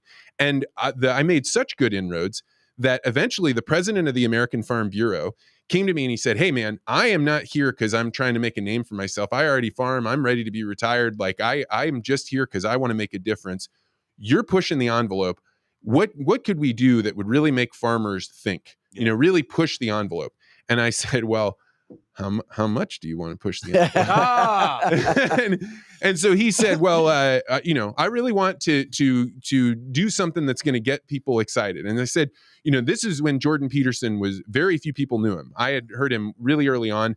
And I had said, hey, there's a guy out there that he's explaining something that farmers come to me and talk about all the time. So I'm traveling around the country speaking with farmers, and they would say, hey, one of the reasons I don't want to send my kids off to college is I send them off to school to go to ag school. And one of two things happens. Either one, they come back from school and they've been converted into this other way of thinking. So they think our farm is terrible. They think what we're doing is awful. Yes. They don't want anything to do with us. Or two, I send them off to school and they have to hide out in the ag program, because every time they leave the ag school at the English department, the history department, they're being told they're awful. What is going on here? And I didn't have an answer. But I had heard this guy, Jordan Peterson, talking about what was going on in the schools, what was happening. And I was like, Zippy, if you want to do something that pushes the envelope for farmers, if you really want to help them out, bring this guy in. And I knew the Monsanto executives. I had been like, hey, here's some videos of him talking. We should do this. And they all agreed. American Farm Bureau does it. The day before he goes on stage, Slate magazine finds out about this, and they start writing articles. What is Slate for our listeners and viewers who don't know? What's Slate? So if you were to look at the distribution of different types of media outlets, Slate would be like far left, right? It would be, and this is where they allow anybody to write for them as long as you're writing the angle of the story that they want. And so they were like, and there was a big group of people that we had kind of, in my work, had won over. The left generally hated Monsanto, hated GMOs, but I had gone out and spoken to a lot of them. So they were like finally starting to see that, hey, GMOs have a place in our agricultural system. Yeah. But they ideologically, politically did not see the same thing. So when they found out that Monsanto was helping bring Jordan Peterson in, they flipped a gasket. And so people started trying to say, not only should this not happen, we should boycott this. The guy that set it up, Vance, who we used to really like, we thought he was really open, interesting, talking about crops. He should be fired. Everything, so it just blew up. But I'll tell you, to Monsanto's credit, which no longer exists anymore, and more importantly, to the American Farm Bureau's credit, they were like, we are tired of being canceled. We're tired of being shouted down. So we're going to do it anyway. And afterwards, I had people come up to me and say that was the longest line for a speaker we've ever had, and this is before he's popular. So then Jordan Peterson, by the way, for our listeners or viewers who may not know, and most of our audience does, a Canadian psychologist, media commentator. I think the last time I checked, he had nearly 7 million subscribers, not just followers, subscribers to all of everything that is Jordan Peterson related. Yeah. And when he was originally with me, and your boys with him. Well, I don't know about that. I was early, right? And what was funny was after they attempted to cancel me, 2 days after he did that thing with the American Farm Bureau, front page of the New York Times says Jordan Peterson is the most important public intellectual in the Western world. And I was like, I just did a reverse. Honey, look at this. Yeah, but it didn't matter. Honey, I'm kind of cool. I get it. But his message was what you just said, right? It was to protect farmers, who you are, the history, the values of what has made farming what it is and made America what it was, and hopefully can still. Has there ever been a study where lab results have come out and said this is completely safe? I mean, it's like red dye 8. You remember the red dye? All the chemicals that Monsanto puts in the world. Everything is good here. I mean, why hasn't there been that level of research, or marketing at least, to say Monsanto, if it wasn't for Monsanto, the world would be X? So this is why they were so perplexed, because first of all, it's impossible to have a study that says this is safe. Yeah. The only thing you can say is we have no evidence that this is doing something wrong, because safe is a complicated idea, right? But it's like you can't prove a negative. Like, prove I didn't just fly in here on a car. Well, how can you prove that, right? Unless you saw me. Yeah. So in any case, they have all these studies, hundreds, thousands of studies, and they would build websites and say, here are all the studies we had. Here are all the studies we submitted to the USDA. These are all the studies that have been done in college campuses. You can look at all the studies, and they are still running at 100% clear, right? But people didn't want to look at it, or they'd say, where are the studies? Or, oh, those aren't the right studies. So Monsanto, that's why they took the chance of hiring somebody like me, which was to be like, we've tried to show the studies. We've tried to prove that this is as safe as it can, as we can. But has there ever been an advocate come out and say, we've looked at this thing for the last 40 years. This is fine. And then just put all the research out there so that the millennials or whoever it is that is worried about it, because we're all worried about something in this world. Has there ever been a study that's like, it's fine, or the FDA even coming out and saying this stuff is fine? This is all conspiracy talk over here. Well, so I'm just going to keep pissing off people that are listening, but yes, right? Like there are so many different groups that have come out. Here's a funny thing that people talk about. They say, you know what? Why is it not safe for Europe, but safe for the United States? I go over to Europe I don't have any GMOs. Here's the funny thing about Europe. They don't grow any GMOs, but they definitely import them. Right. And they are fed to their cattle that are producing the milk, that are making the cheeses that people say, oh, that's not going on here. Yeah. And the reason they're doing that, the Europeans said, when you do GMOs, what you actually need are less chemicals, less tractors. Yeah. And Europe said, if we do that, it also means we need less farmers. Yes. So they started to say, we're going to block things like these technological advances because we want more farmers. It was a protectionist method, but they're like, we can't feed our population this way. We still need these crops. Yeah. So GMOs are not banned in Europe. They're just banned from growing them. And even not even in the entire continent. You can grow GMOs in Spain, but people don't know that. They hear GMOs are banned in Europe. They must be safer than us, but that's not the case. Yeah. It is fascinating, the entire situation of what we're learning today. And all of our comments are saying that. We're talking with Vance Crowe. He used to work for Monsanto, of course, and now Bayer. I don't work for Bayer. No, now Monsanto is Bayer. Okay, yeah. And now, what are you up to right now? I mean, we'll talk about legacy in a second. Is it the whole podcast? Do you still have any sort of dealings with the ag industry right now? So now people hire me, like organizations like Farm Bureau groups, co-ops, farm credits, invite me to come out to say, how do we have better conversations with some of our critics? And good question. And so my job, oftentimes people will have me come out and give talks to their organization of, hey, we've got people that want to shut down my pig operation, or I've got a cattle ranch and people want me not to be able to use water. I want to go fight them, right? I want to go argue with them. Yes. What can I do? So I am brought in to say, hey, this is why people think what they think. And these are ways that you can have better conversations. And just like today, like Tabitha, not won over, but we've started a conversation. And I think a lot of farmers have been so pushed out of the conversation that they just want to wipe their hands of it. They say, what I can't have a good conversation. I'm done talking to these people. Yeah. But that you're not going to win that way. You've got to keep. No, Tabitha's the exception. Well, maybe she is the rule, but Tabitha starts from the pessimistic side of everything. She believes everything. If it's a conspiracy theory, she's in. She's all in, and it's up to you to prove to her that she was wrong. Well, does that make sense? It does. And there's a lot of people like that. I, on the other hand, I'm kind of more like, better safe than sorry. But it's all good. All of our perspectives are there. The questions are good. It's all about the talk. That's how this podcast started. And if you look at any podcast research, which I did as we started this whole podcast, and if you go back and continue to look at all the surveys and all the research that's done, the number one reason people go to podcasts is to learn something new. You need information to get that content. When we bring somebody like Vance on, we're hitting a grand slam because we're learning new information about topics and subjects that most of America doesn't know. We're not in the farming industry. We hear headlines. We read headlines. We see media. We may talk to a farmer here or there. That's what this information is about. And that's why I appreciate you jumping in when you do this. Now, do you cover these topics on your podcast as well? Yeah. So my podcast, what I try and focus on is where are there ideas that very few people have ever heard of or even like. So I try and find people that are talking about things that the media, it's just not gotten out to the broad scale media. I mean, it's a lot like what you're doing here. You're pushing the envelope to say, what are things? So sometimes it's talking about ag. Just yesterday, I was talking to a guy that runs a cattle operation, and I was asking him, hey, what's going on with the cattle markets? Do you know what's going on with cattle right now? No, we need that. We promoted you talking with cattle. So let's jump right in. That's what you do in your podcast. So this is a big deal. So what is going on is there is an epic drought going on everywhere west of Missouri. But even right now, even in this area, we're in a basically a 2-year drought, right? Down all the way through Texas, Nebraska, Kansas, they're in an epic level 5 drought. We don't have a color on a map that says worse drought than this, right? And so not only was that's right, not only was winter wheat killed this year, so we're not going to be producing very much out of there.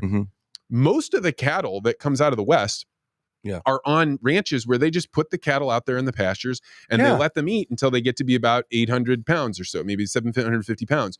Well, those guys, there's if your grass doesn't grow, you now have to go out and buy hay to be able to feed those cows. But if your neighbor and your neighbor's neighbor and everybody for hundreds of miles doesn't have hay, now you got to drive further and further and further to go get that hay. So it's becoming way too expensive to be able to feed cattle. Now, what area in the country is this? Is this Kansas to Colorado to in that all the way north? So if you just think all the states that are just to the west of Missouri, that like belt of states, the entire distance from north to south is in a really big drought. Really? Basically from the Rockies all the way through the plains, all the way to Missouri. And the drought is spreading here, but it's pretty bad there. Okay. So what's gone on is it's become so unprofitable for farmers to be able to raise cattle, because if you got to feed them hay, you're paying for that hay. You're not just putting them on your land and you're driving that hay. So people have started saying, I'm getting rid of cows. I'm getting out. Yeah. And we've brought the herd just a couple of weeks ago. It was like the national herd, if you add up all the cattle,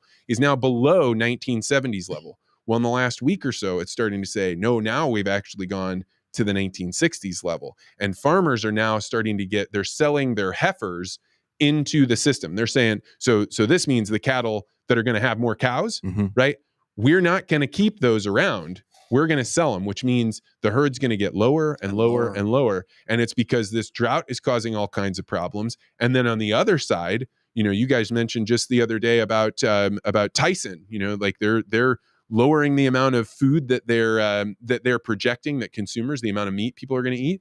So they're going to start, lowering down how many cattle are they going to buy? Well, hopefully we didn't sound stupid when you were listening to us on that. No. I'm like, oh crap, we're going to get a report card here. Well, and that's fine because we're the voice of what people talk about around the table, correct? That's right. You're the ones that are like, wait a minute, hold on, settle down now. You're not going to get cancer because of whatever. But what do the millennials have to say about this? When you're talking to them, if you're discussing, are they coming at you ferociously? Like, I mean, we kind of, I think we're older guys. What do the younger people say about all this stuff? Well, the funny thing is the millennials are now the ones that are going to have kids are having kids, although that's actually not as many as used to. Gen Z. So the millennials are starting to come to the realization like, hey, I need food to be affordable. Okay. I need my money not to be inflated to hell. Right. The younger people, what we've noticed, or at least what I've observed just anecdotally, is there is nowhere near the pressure on things like GMOs and pesticides that there were.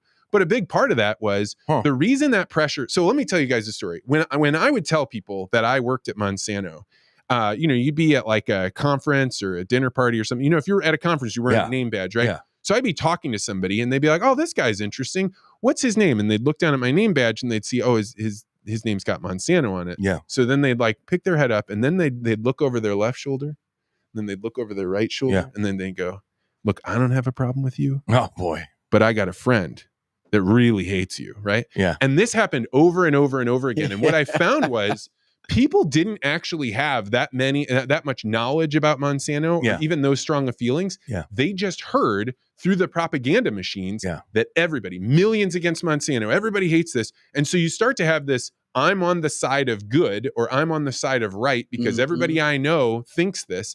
And so that kind of changed their perspective. Well, after Bayer bought Monsanto, the propaganda money that was being funneled into this thing evaporated, which is why you don't see the same documentaries being made. You don't hear the same propaganda. You don't actually have this big fight about GMOs. A lot of that, in my opinion, was fed by a propaganda machine that was losing when Monsanto brought in their style of agriculture, whether you like it or not. That's where my perception is. A lot of that. Did they sell to Bayer because of the perception of Monsanto? Do you think? Who knows? I think because that was one of the most profitable companies on the planet at one time.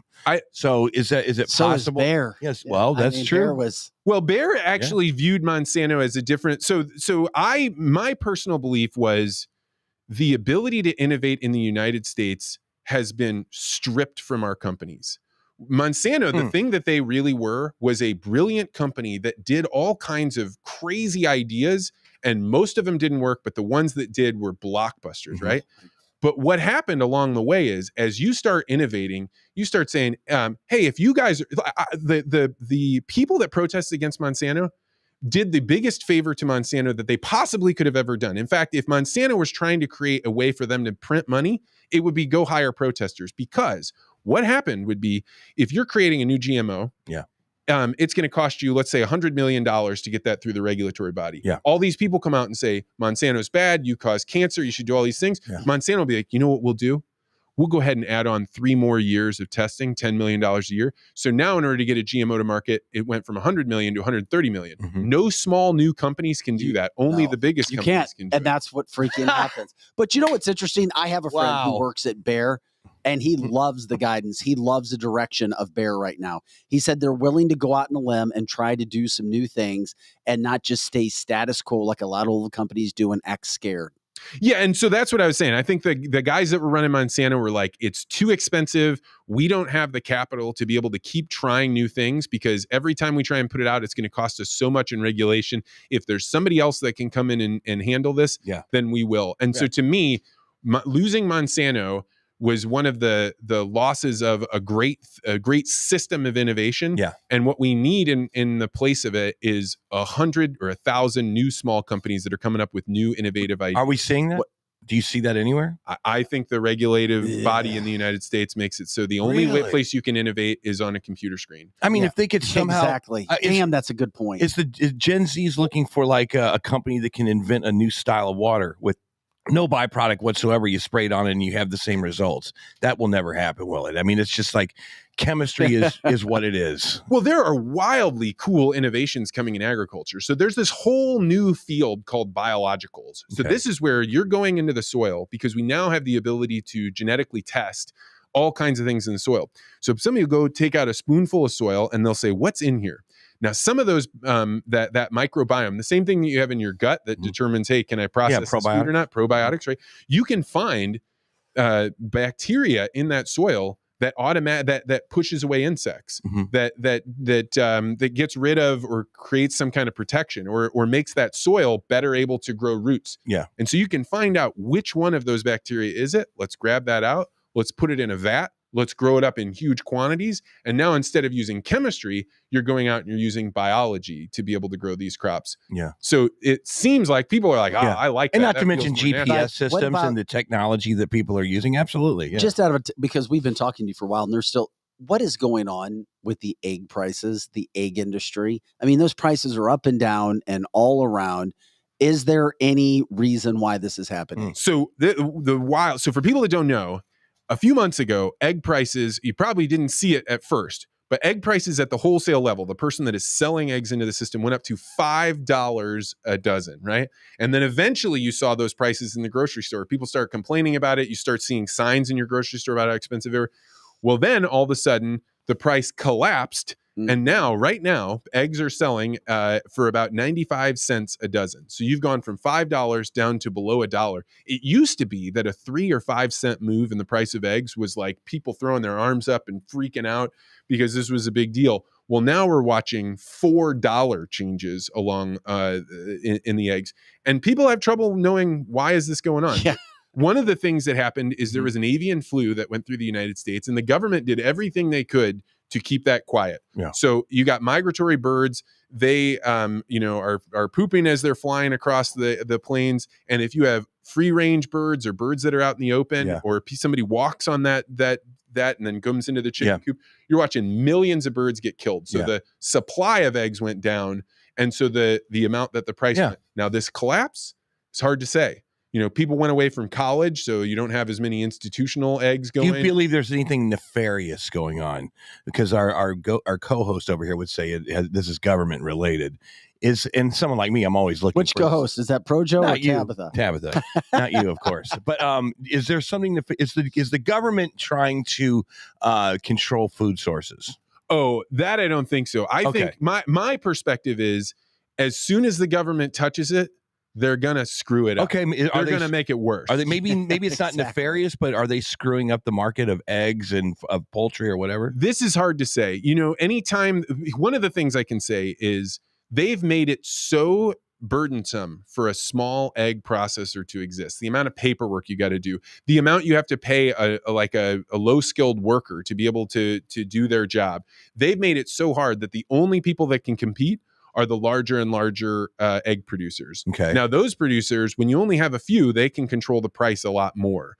When you have a lot of small guys, hey, they're going to keep that price balanced because as demand goes up, they'll create more eggs. As demand goes down, they can scale back. So for me, I think it's the regulation that the government puts in is causing these situations where it's much harder for the market to react. So why can't we kill two birds with one stone and have a bunch of free range chickens eat all the insects and not have to use the chemicals?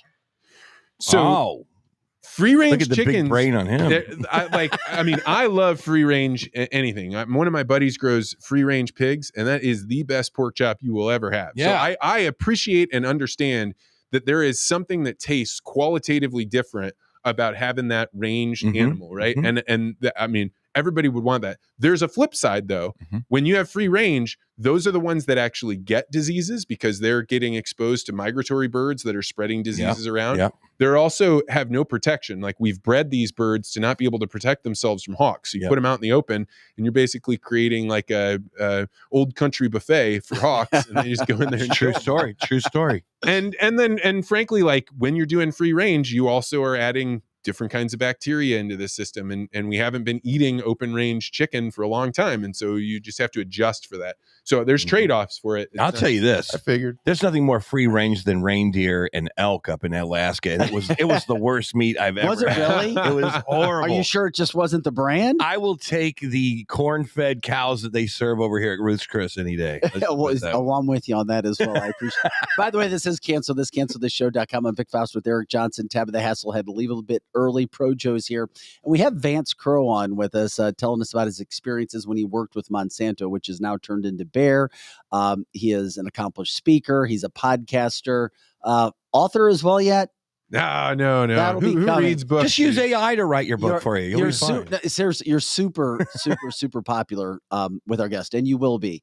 And this will blow blow out numbers because what you bring to the table is so valuable. And we always it's like we want to know. We're knocking on the door, and you're opening it up and giving us information from somebody who's there, not well, this is my opinion. This is what I think's what's happening. Yeah. And we need this. And that's why, we could take a topic each and every week. Somebody did want to know, are you currently still doing podcast and how can they find your work? Yeah. So I have what's called the Vance Crowe podcast. It's different than what you guys are doing. You guys are on the edge of the seat. What's going on in the news today? Mine is a once a week podcast. And I interview people for about an hour and a half at a time. And it's on subjects that I think are interesting. So in the month of October, I did Memento Mori, Remember You Will Die. And I interviewed everybody from the entire chain of life. So I interviewed an OBGYN. What's it like when you have a baby? What's going on when new life begins?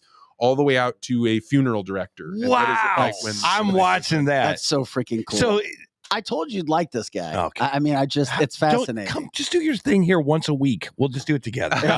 Your paranormal thing. This is like, I'm so pulled in towards this. Like what you guys were doing on Friday. I'm like a sucker for this. Me too. but I'm a sucker. What did we do last Friday? The mud bones. All right, here's my question to you. Oh my God. When you listen to us, when you listen to Tabitha in the whole GMO thing, do you think of us like, those people who know not what they talk about? These conspiracy theories that are living out there in the ecosphere. Do you look at us? Keep in mind, he had a job where he was ripped on a daily basis. I get it. Yeah, that is some tough skin over there. Did you look at us like, you guys just don't know what you're talking about? The conspiracy theorists is, come on, guys. No, I think the thing that made me different from a lot of other people that work in the communication space is I was sitting there totally prepared to throw Monsanto under the bus if they found out something I didn't know. So I ultimately got to the point where I was like, where can I go that somebody can give me a complaint or a problem that I can't find an answer to, right? Because all the easy ones, the ones that I thought when I first came in and interviewed for them, They were like, look, we've got the studies. Let me show you how we do the testing. Let me show you. So I kept going. So I made it all the way up to MIT. And I was like at the highest levels of academia saying, if you have a question, if you know something about this I don't know, then I want to know. But if I've already heard the answer to this and I know that what you're putting forward has already been answered, then I'm going to try and answer that. So as long as you keep an open mind and you say, I am not right about this. I'm not trying to prove you guys right or wrong. All I'm trying to do is be like, let's get through the questions that we know we can get answered. And let's find out if there's one. That's why, like, when he jumps in and says, hey, what about free range chicken? What about these things? I'm open to it. I want as many tough questions as I can get because I don't give a shit if Monsanto's doing something bad. Let's get out. Let's get and you'll make $1 million off your book. Right? Exactly. Hey, by the way, just because I want to promote you the best way possible, can you take a step to your right really quick? Sure. And then bring the mic with you? Yeah. Because I wanted people to see legacy. And I was afraid I broke the thing when we first started. No, we broke I'm not the thing. touching anything. No, this is information that's out there. ProJo took care of it, and we're glad that we were able to make that work. Can you talk to us about legacy interviews? Because when you and I had a chance to talk off live air of this podcast, you told me what you're doing. I think it's fantastic. And I think people would love to jump in with this product and the service that you're offering to people. Man, thank you so much for the chance to talk about it. This has been my life's passion.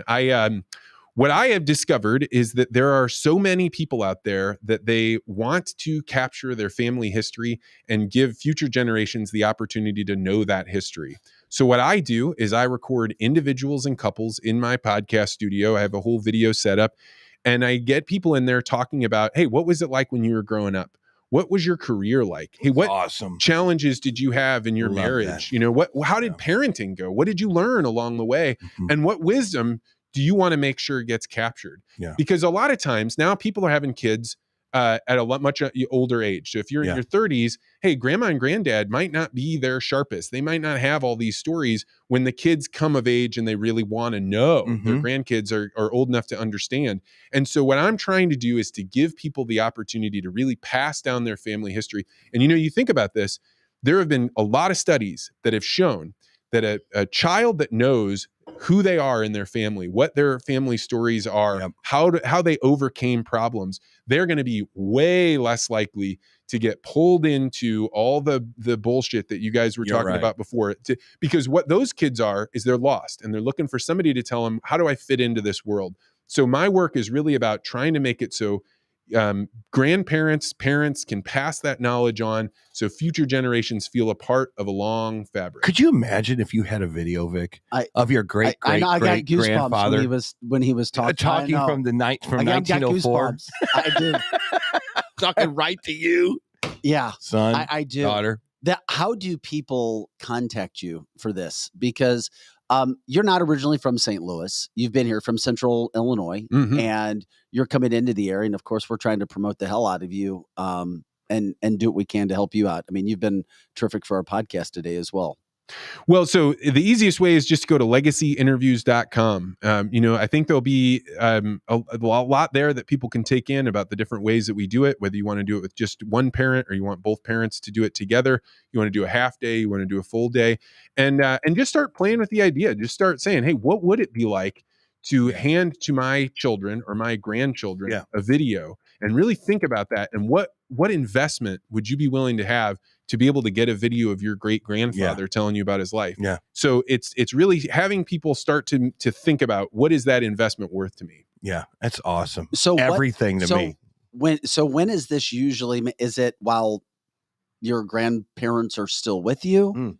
Is it up to the individual parents to give whatever they want to give when they give it? So oftentimes people buy it as a gift for mom and dad or for their grandparents. And then when we record the interview, what we do is we then give the interview to whoever recorded it. So if grandma and granddad interviewed, then we're giving it to them, even if somebody else gave it to them as a gift.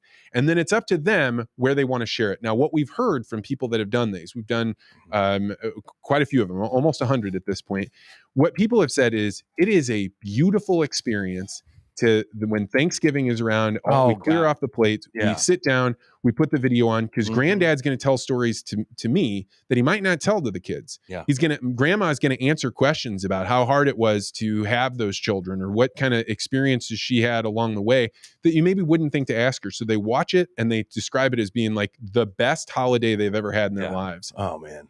But now, because what we have, I'm getting emotional thinking about it. I lost right my now. mom. I lost my sister. I can completely tangibly relate to what he's saying. If you have a video that your sister, or your mom or your dad was talking directly at you using your name, not like going through scrolling through pictures on Facebook. This is a different experience altogether. Did you guys know that the new thing is AI? Is they're going to come in and they're going to capture your parents' personality, their voice, their look, and you're going to actually be able to sit down one day and talk to them as they might talk to you with the right advice that they might give you. Is that crazy? I mean, I think AI is going to do some pretty wild things. I have a buddy that's actually a farmer out in Montana. He said he thinks that this age will be the least photographed time in our history. And I was like, why? What do you mean? He's like, we have so many photos.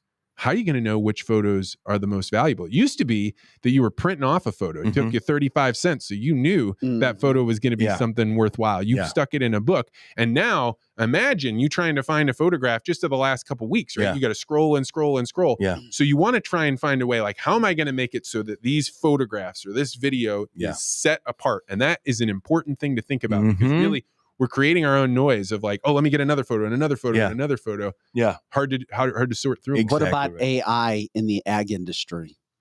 Oh, this is happening right now. So most of the work of an agronomist, so that's the person that stops by your farm and says, hey, I'm looking at what you guys are doing here, and you may want to add some fertilizer at this time, or you may want to do this. Most agronomists, half of them, are below average, right? So all you got to do is create an AI that's better, that's at 50% as good as the best one that's out there. Jeez. And you've now outcompeted all the bottom 50%. How about that? Which you could do right now, probably. Yeah. And so what's going to be valuable is there's a really neat company out there. This is a company we should talk insider about. Trading stuff. There's a company out there called farmtest.ai. Okay. So what this company has done is they said, hey, if you go to Monsanto and they say, hey, show me the trials that show your corn crop is better than this other company's corn crop, what's Monsanto's trials always going to show? They're going to show, we have a little bit more yield. Our corn's a little bit stronger. Right. Or like, hey, if we use this fertilizer, we use this pesticide, which one's a little bit better than the competitor? What he does is he takes the same data that you're using on your planter and on your combine, and he lets you run side-by-side scientific trials that allow you to do control groups, like, hey, we're not going to use pesticide here. Now we are going to use it here. And then at the end of the year, it calculates, was that worth it? Yeah. So when you have this testing methods in there, you won't need some like big brain guy around. You'll be able to input that into the computer, and it'll be able to start telling you, on these fields, you should use this fertilizer, you should use this pesticide, you should plant these corn, and they're going to be more and more productive. So that company that's nobody's talking about that company. That is a very big deal. Okay. There we go. I got $20. Let's go throw some money at this. We'll talk to Vance. Bringing things back a little bit more serious. Tabitha brought a little bit of this up. You came up. Did you grow up on a farm, by the way? I grew up just about 3 blocks from a dairy farm. So I was the kid that was hired to go bale hay and walk beans, but I was in town. I was a townie. Okay, you were a townie. You understand the farming industry. You got into it. You made a living with it. What do you see happening with American farmers, smaller farmers? Are they making it? What's happening? Well, you mentioned inflation a couple days ago, and you were talking about that's going to impact our children, our grandchildren. I believe so. It's impacting people right now in a huge way. And what happens with inflation is it floods all the way to the edges of our culture, and then it starts coming back. And when it comes back, the first waves are a little big, and then the next ones are huge. And what's going on is, when coronavirus happened, the farmers weren't even asking for money, but the government started pumping it out there. What happens then is all of a sudden land prices shoot up, right? And now everybody's got more money, so you can pay more money for that ground. So when the land comes up for auction, money keeps going up. All the equipment prices keep going up, all the inputs. So what happens is you end up having it where the small guy can't stay small, because you can, if you have more acreage, then you can sell more corn, but for a lower margin, right? And so now all of a sudden, anybody that was trying to make that work by having just a small acreage and just it won't work. Yeah. So inflation causes consolidation in the market. Yeah. And so one of the most pernicious things, this is why I say, when the government touches it, no matter what their intentions are, good, bad, or indifferent, they're going to mess it up. And that's what's happening to small farms. They have heavy regulation. The inflation is just killing them, because while they may get a check from the government, their neighbor that's bigger than them gets a bigger check from the government. Yeah. And so the small farms are being pushed out by the very regulations that the government's saying are helping. They're like, I'm helping, and they're holding them under the water. It's all ebb and flow. And now you have this drought in the middle of the country to worry about. You have inflation to worry about. You have eggs not probably. Where's the light at the end of this tunnel? Do you see it? Do you see, because you're right there. You're looking at the whole landscape. Is there a light at the end of this tunnel? Do we come out of it okay? Or does the whole industry change from this point forward? The best thing that all of us can hope for is innovation, right? This podcast right here is innovation. You guys are like, hey, I got canceled. I'm going to create my own studio. I'm going to figure out how to do this where I don't need a big FM radio tower out there. I'm going to do something different. So as things collapse, what grows up in its place is just like after a wildfire. You're right. And so to me, the best thing that can happen is get past the chaos and start letting things grow. Yeah. And don't allow the things that keep things from growing, which are rules and government intervention. Clear those away and make it so people can do what they need to do. Can we keep you just for a few more minutes? You have time? I'm happy to stay. Yeah. I just want to make sure not to be selfish. It's very popular. People are there. Can you talk about, and obviously we're throwing you on the spot. I mean, You're not going to hurt my feelings. Okay.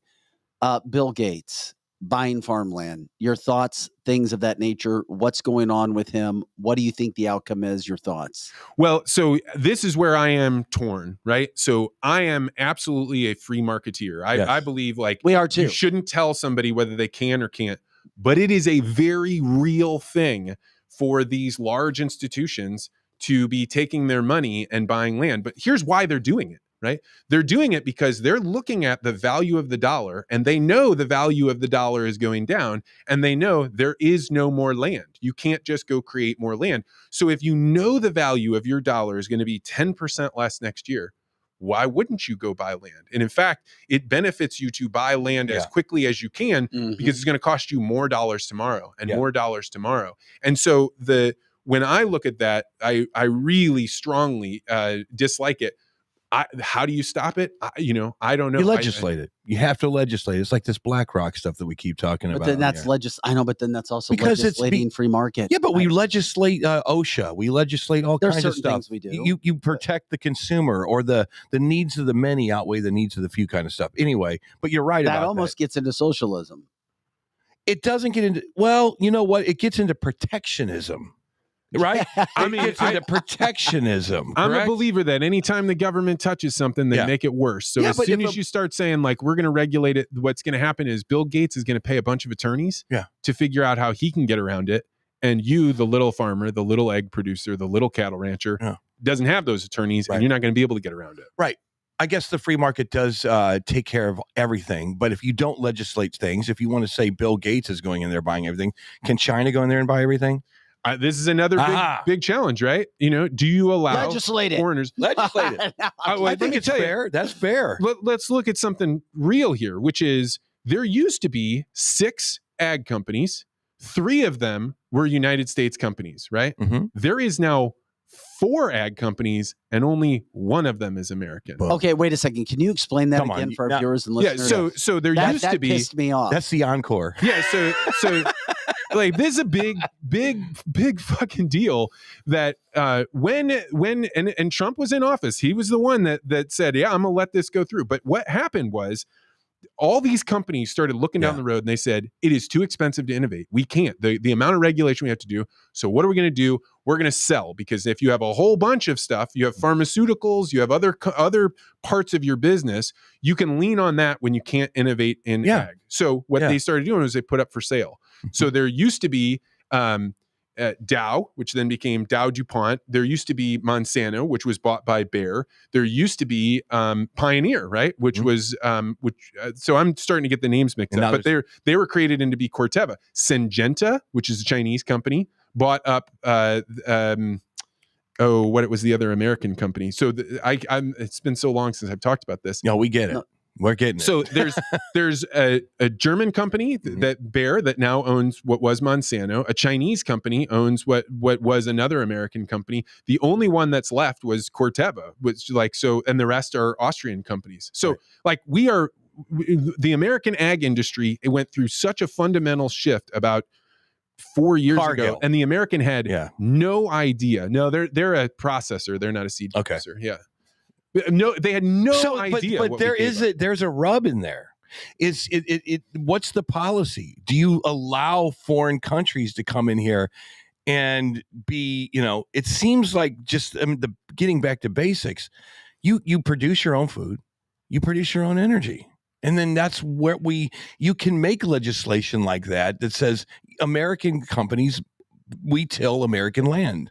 Is that too simplistic? So what I think is the most important thing, we've touched on it, but we haven't really said it, is if you fix the money, then you fix the world. Yeah. Right now, what we have is a government that anytime they need to pay one of their bills, they just print more money, which is effectively just steals future value from people. Okay. Yeah, and so until we fix the money, the regulations won't matter. The Chinese are just using the dollars that we're printing out, with that printer.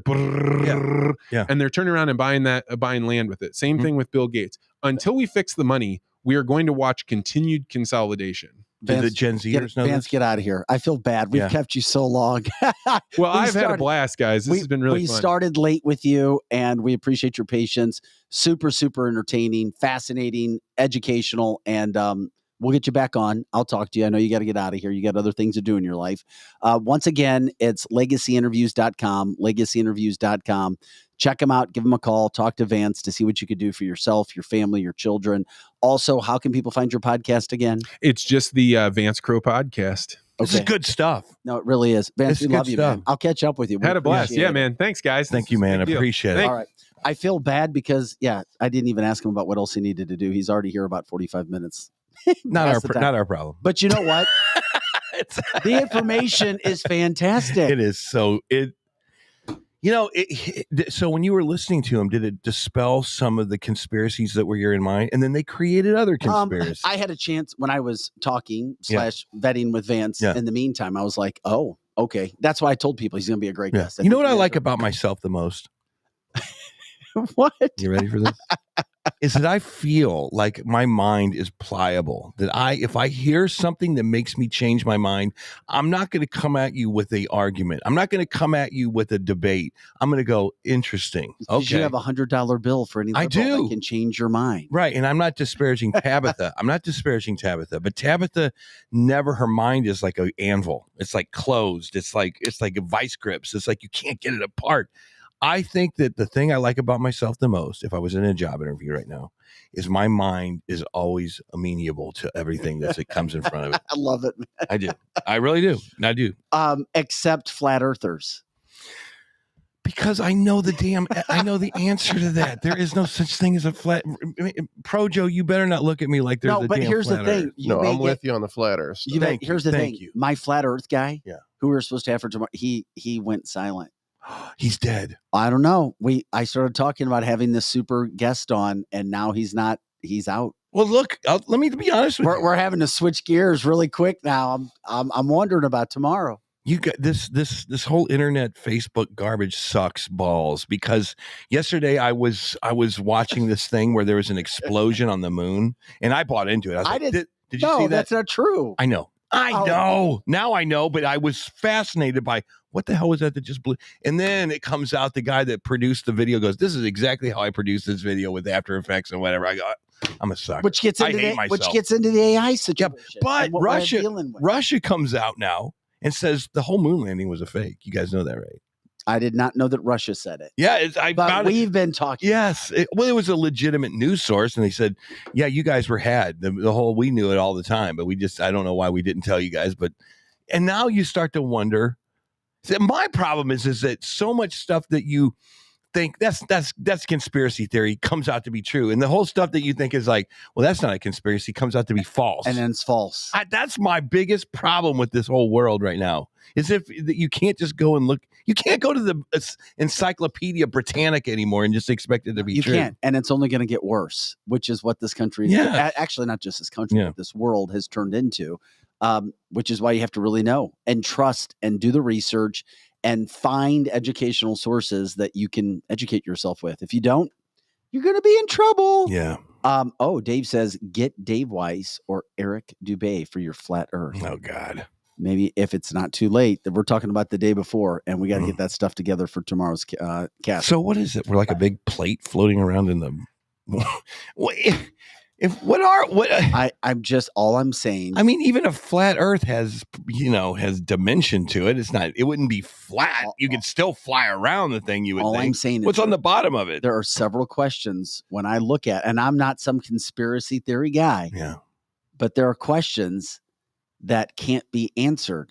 And I'm like, I'm a science guy, and I'm like, whoa. Okay, but put in the back of your mind on Friday when we had the mud hens or whatever the hell it was. That I can't believe he was listening to that show. The mud rocks, the mud fossils, mud peoples, or whatever it is. Think about how stupid we sounded whenever we were talking to a paleontologist, and he looked at us like, yeah, those are rocks.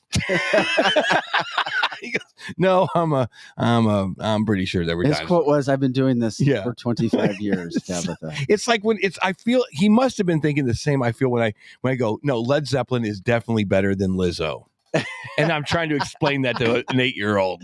Led versus Lizzo. No, I'm telling you, look, you just got to trust me on this one. Led Zeppelin is seriously better than Britney Spears.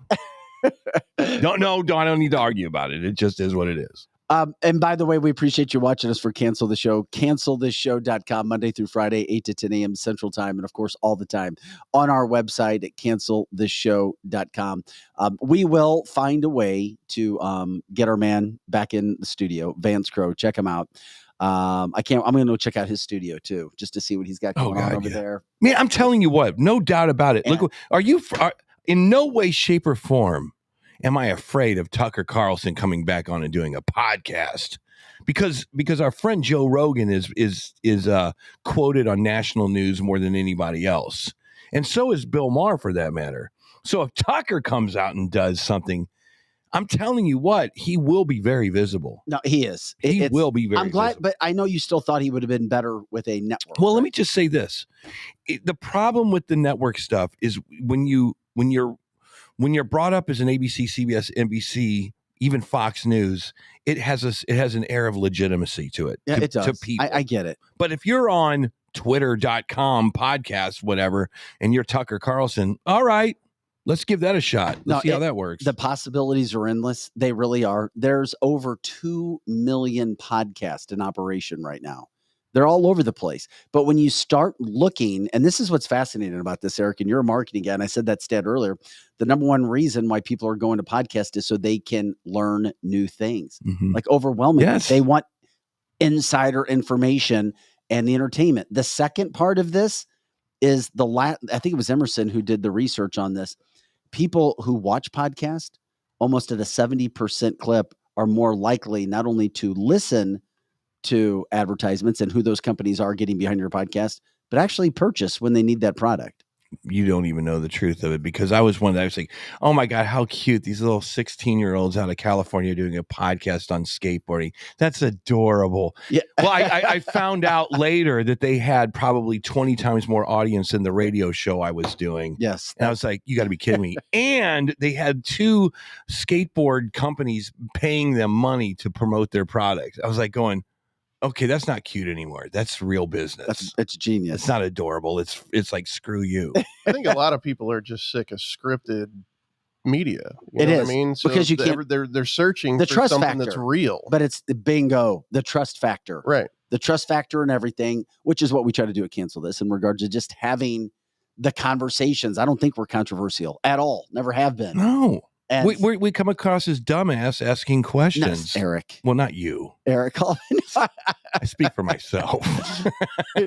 I'm not even going to enter-tab into the conversation. We're play-by-play guy. You're play-by-play. I'm the color guy. I just can't believe sometimes what the football teams are doing on the field when it comes to politics. It's like, you got to be kidding me. As Lizzie said, Tucker's going to be fine wherever he is. One of the things that we started the show with was, before we got into the long interview, was the fact that now allegedly a Fox board member has told why Fox was firing Tucker. And what was that? What was the reason? The lawsuit with the Dominion voting situation. Makes sense. That's $1 billion lawsuit. And that's what I said. It makes a whole lot of sense if that is true. Now, the problem is the fact that the contract that Tucker has, which they're trying to, quote, keep him quiet on, at allegedly $20 million a year, which runs through 2025, is the fact that you have to operate in good faith if you're said company, which is Fox. They blew it. Yeah. They released private videos, text messages, conversations of him. Yeah. Now they're trying to say, well, it was somebody at Dominion who did this. It doesn't matter. It is with Fox. That's their problem. That's why they're not going to want to go to court on this. They do not want, their product is already taking a big hit, will continue to take a big hit. I do think we're going to hear Tucker talking sooner rather than later. I know that's still kind of open-ended, but honest to God, we're not talking about 6 months to a year. No, I think it's because way before then. Yeah, but even why would Tucker want to talk about it? Because it's true. It's like, I made these weird texts. Why does he want to promote that? Or whatever it was. They were trying to beat him down. So basically, the story is like Fox was trying to get rid of me. They had some texts. They held it over my head. I was blackmailed into getting out of there. I got out of there. Fox News, corporation. He was definitely the black sheep of that family. Well, no doubt about it. Every time he did a guest segment with one of the other shows, he looked out of place. Like he did not like them whatsoever. And that's fine. Greg Gutfeld, it didn't look like he liked him much. Brian Kilmeade didn't look like he liked him very much. He looked at them like they were a bunch of dorks. But regardless of the entire situation, and there's always interpersonal relationships and interactions. Yes, there are. In newsrooms, especially big newsrooms like that. People coming and going, the money even bigger. There's egos. There's all kinds of crap that's going on. Yeah. The bottom line is, it's not about feelings. It's about facts. It's not about making somebody feel good. It's about making money. It is what it is. Yeah, Fox News. Tucker was making more of it than anybody, and he's going to make a whole lot of it for himself and other people as soon as he gets back on air. It seems like they definitely got rid of a lot of people with some nefarious behind the scenes stuff. Like Bill O'Reilly was making those guys a fortune. And then Elise Wield, I think, as his producer or something like that, came up with the sexual, aggravated, whatever it was. It's not good. But they did use it to get rid of O'Reilly. And now they have these texts that came out to get rid of Tucker. I think that it's like they don't want to fire him. They don't want to alienate the audience. But they'll want to get rid of them, so they use these little offshoot things. You know? They're screwed. They're screwed right now. That's why their audience is going down. That's why you do see Newsmax, OAN going up. The fact that they are trying to hold him, and more information is going to leak, and they're going to put the pressure on. They will. If I was CNN, Tucker's attorney is a genius. He's putting the pressure on right now. If I was CNN and I wanted to make a quick $1 billion off of advertising, I would fire everybody on CNN. I would come out with. Bring Darth Vader's. Certainly, the woman that interviewed Trump last night. I'd bring Darth Vader's voice back, and I would say the leader and the most trusted. And I'd say James Earl Jones. I would say we're done with this. We apologize for the last era of CNN, and we are going to be right down the middle. If you find out, and I would even have a text line for the audience. If you find out that we did something that was biased, we want you to text in, and we will somehow incorporate it as an interactive part of CNN, because what we want to do is we want to do Edward R. Murrow's style of broadcasting, because they could do that, and they could destroy Fox with that. And then the only way you do editorial at night, Vic, is you do the crossfire way of doing it, the point counterpoint, where you have two people on set debating each other. That's it. I get it. You have a chance to be $1 billion company again. Matthew says, Fox acts like Trump doesn't exist. Between that and the way they did Tucker, I now act like Fox doesn't exist. Well said, Matthew. the most trusted name in news. CNN not. We are done. Hey, guys, we appreciate you jumping in today for cancelthisshow.com. Terrific podcast. We love it. We're here Monday through Friday, 8 to 10 a.m. live. Tomorrow's our free-for-all Conspiracy Theory Friday. Paranormal, we'll find something. I've got a couple things in the hopper now. Give us a little hot tease. I don't. Well, there's 3 of them, so I can't do it. We'll see if we still have. If I can find somebody else flatter. Are they ghosties? Any ghosties? You know what? If I could get him to come and talk about it, I do have something else. Ghost-wise. My office door did shut behind me last night. Oh dear God! Office door where at your now at my house? Not again. It shut behind, but we're in the time of the year when you have doors open in other parts of the house. I'll say that. It could have been just a suction thing. Ghosties are scary. Let that be the end. Hey, by the way, thank you, Lizzie, for taking care of everything on the chat lines today. The live chat. Lizzie does it like nobody else. Projo, thank you for adjusting. Great job. Eric Johnson, Tabitha Hassel. I'm Vic Faust. Guys, thanks for joining us for this podcast. May 11th. We'll see you tomorrow.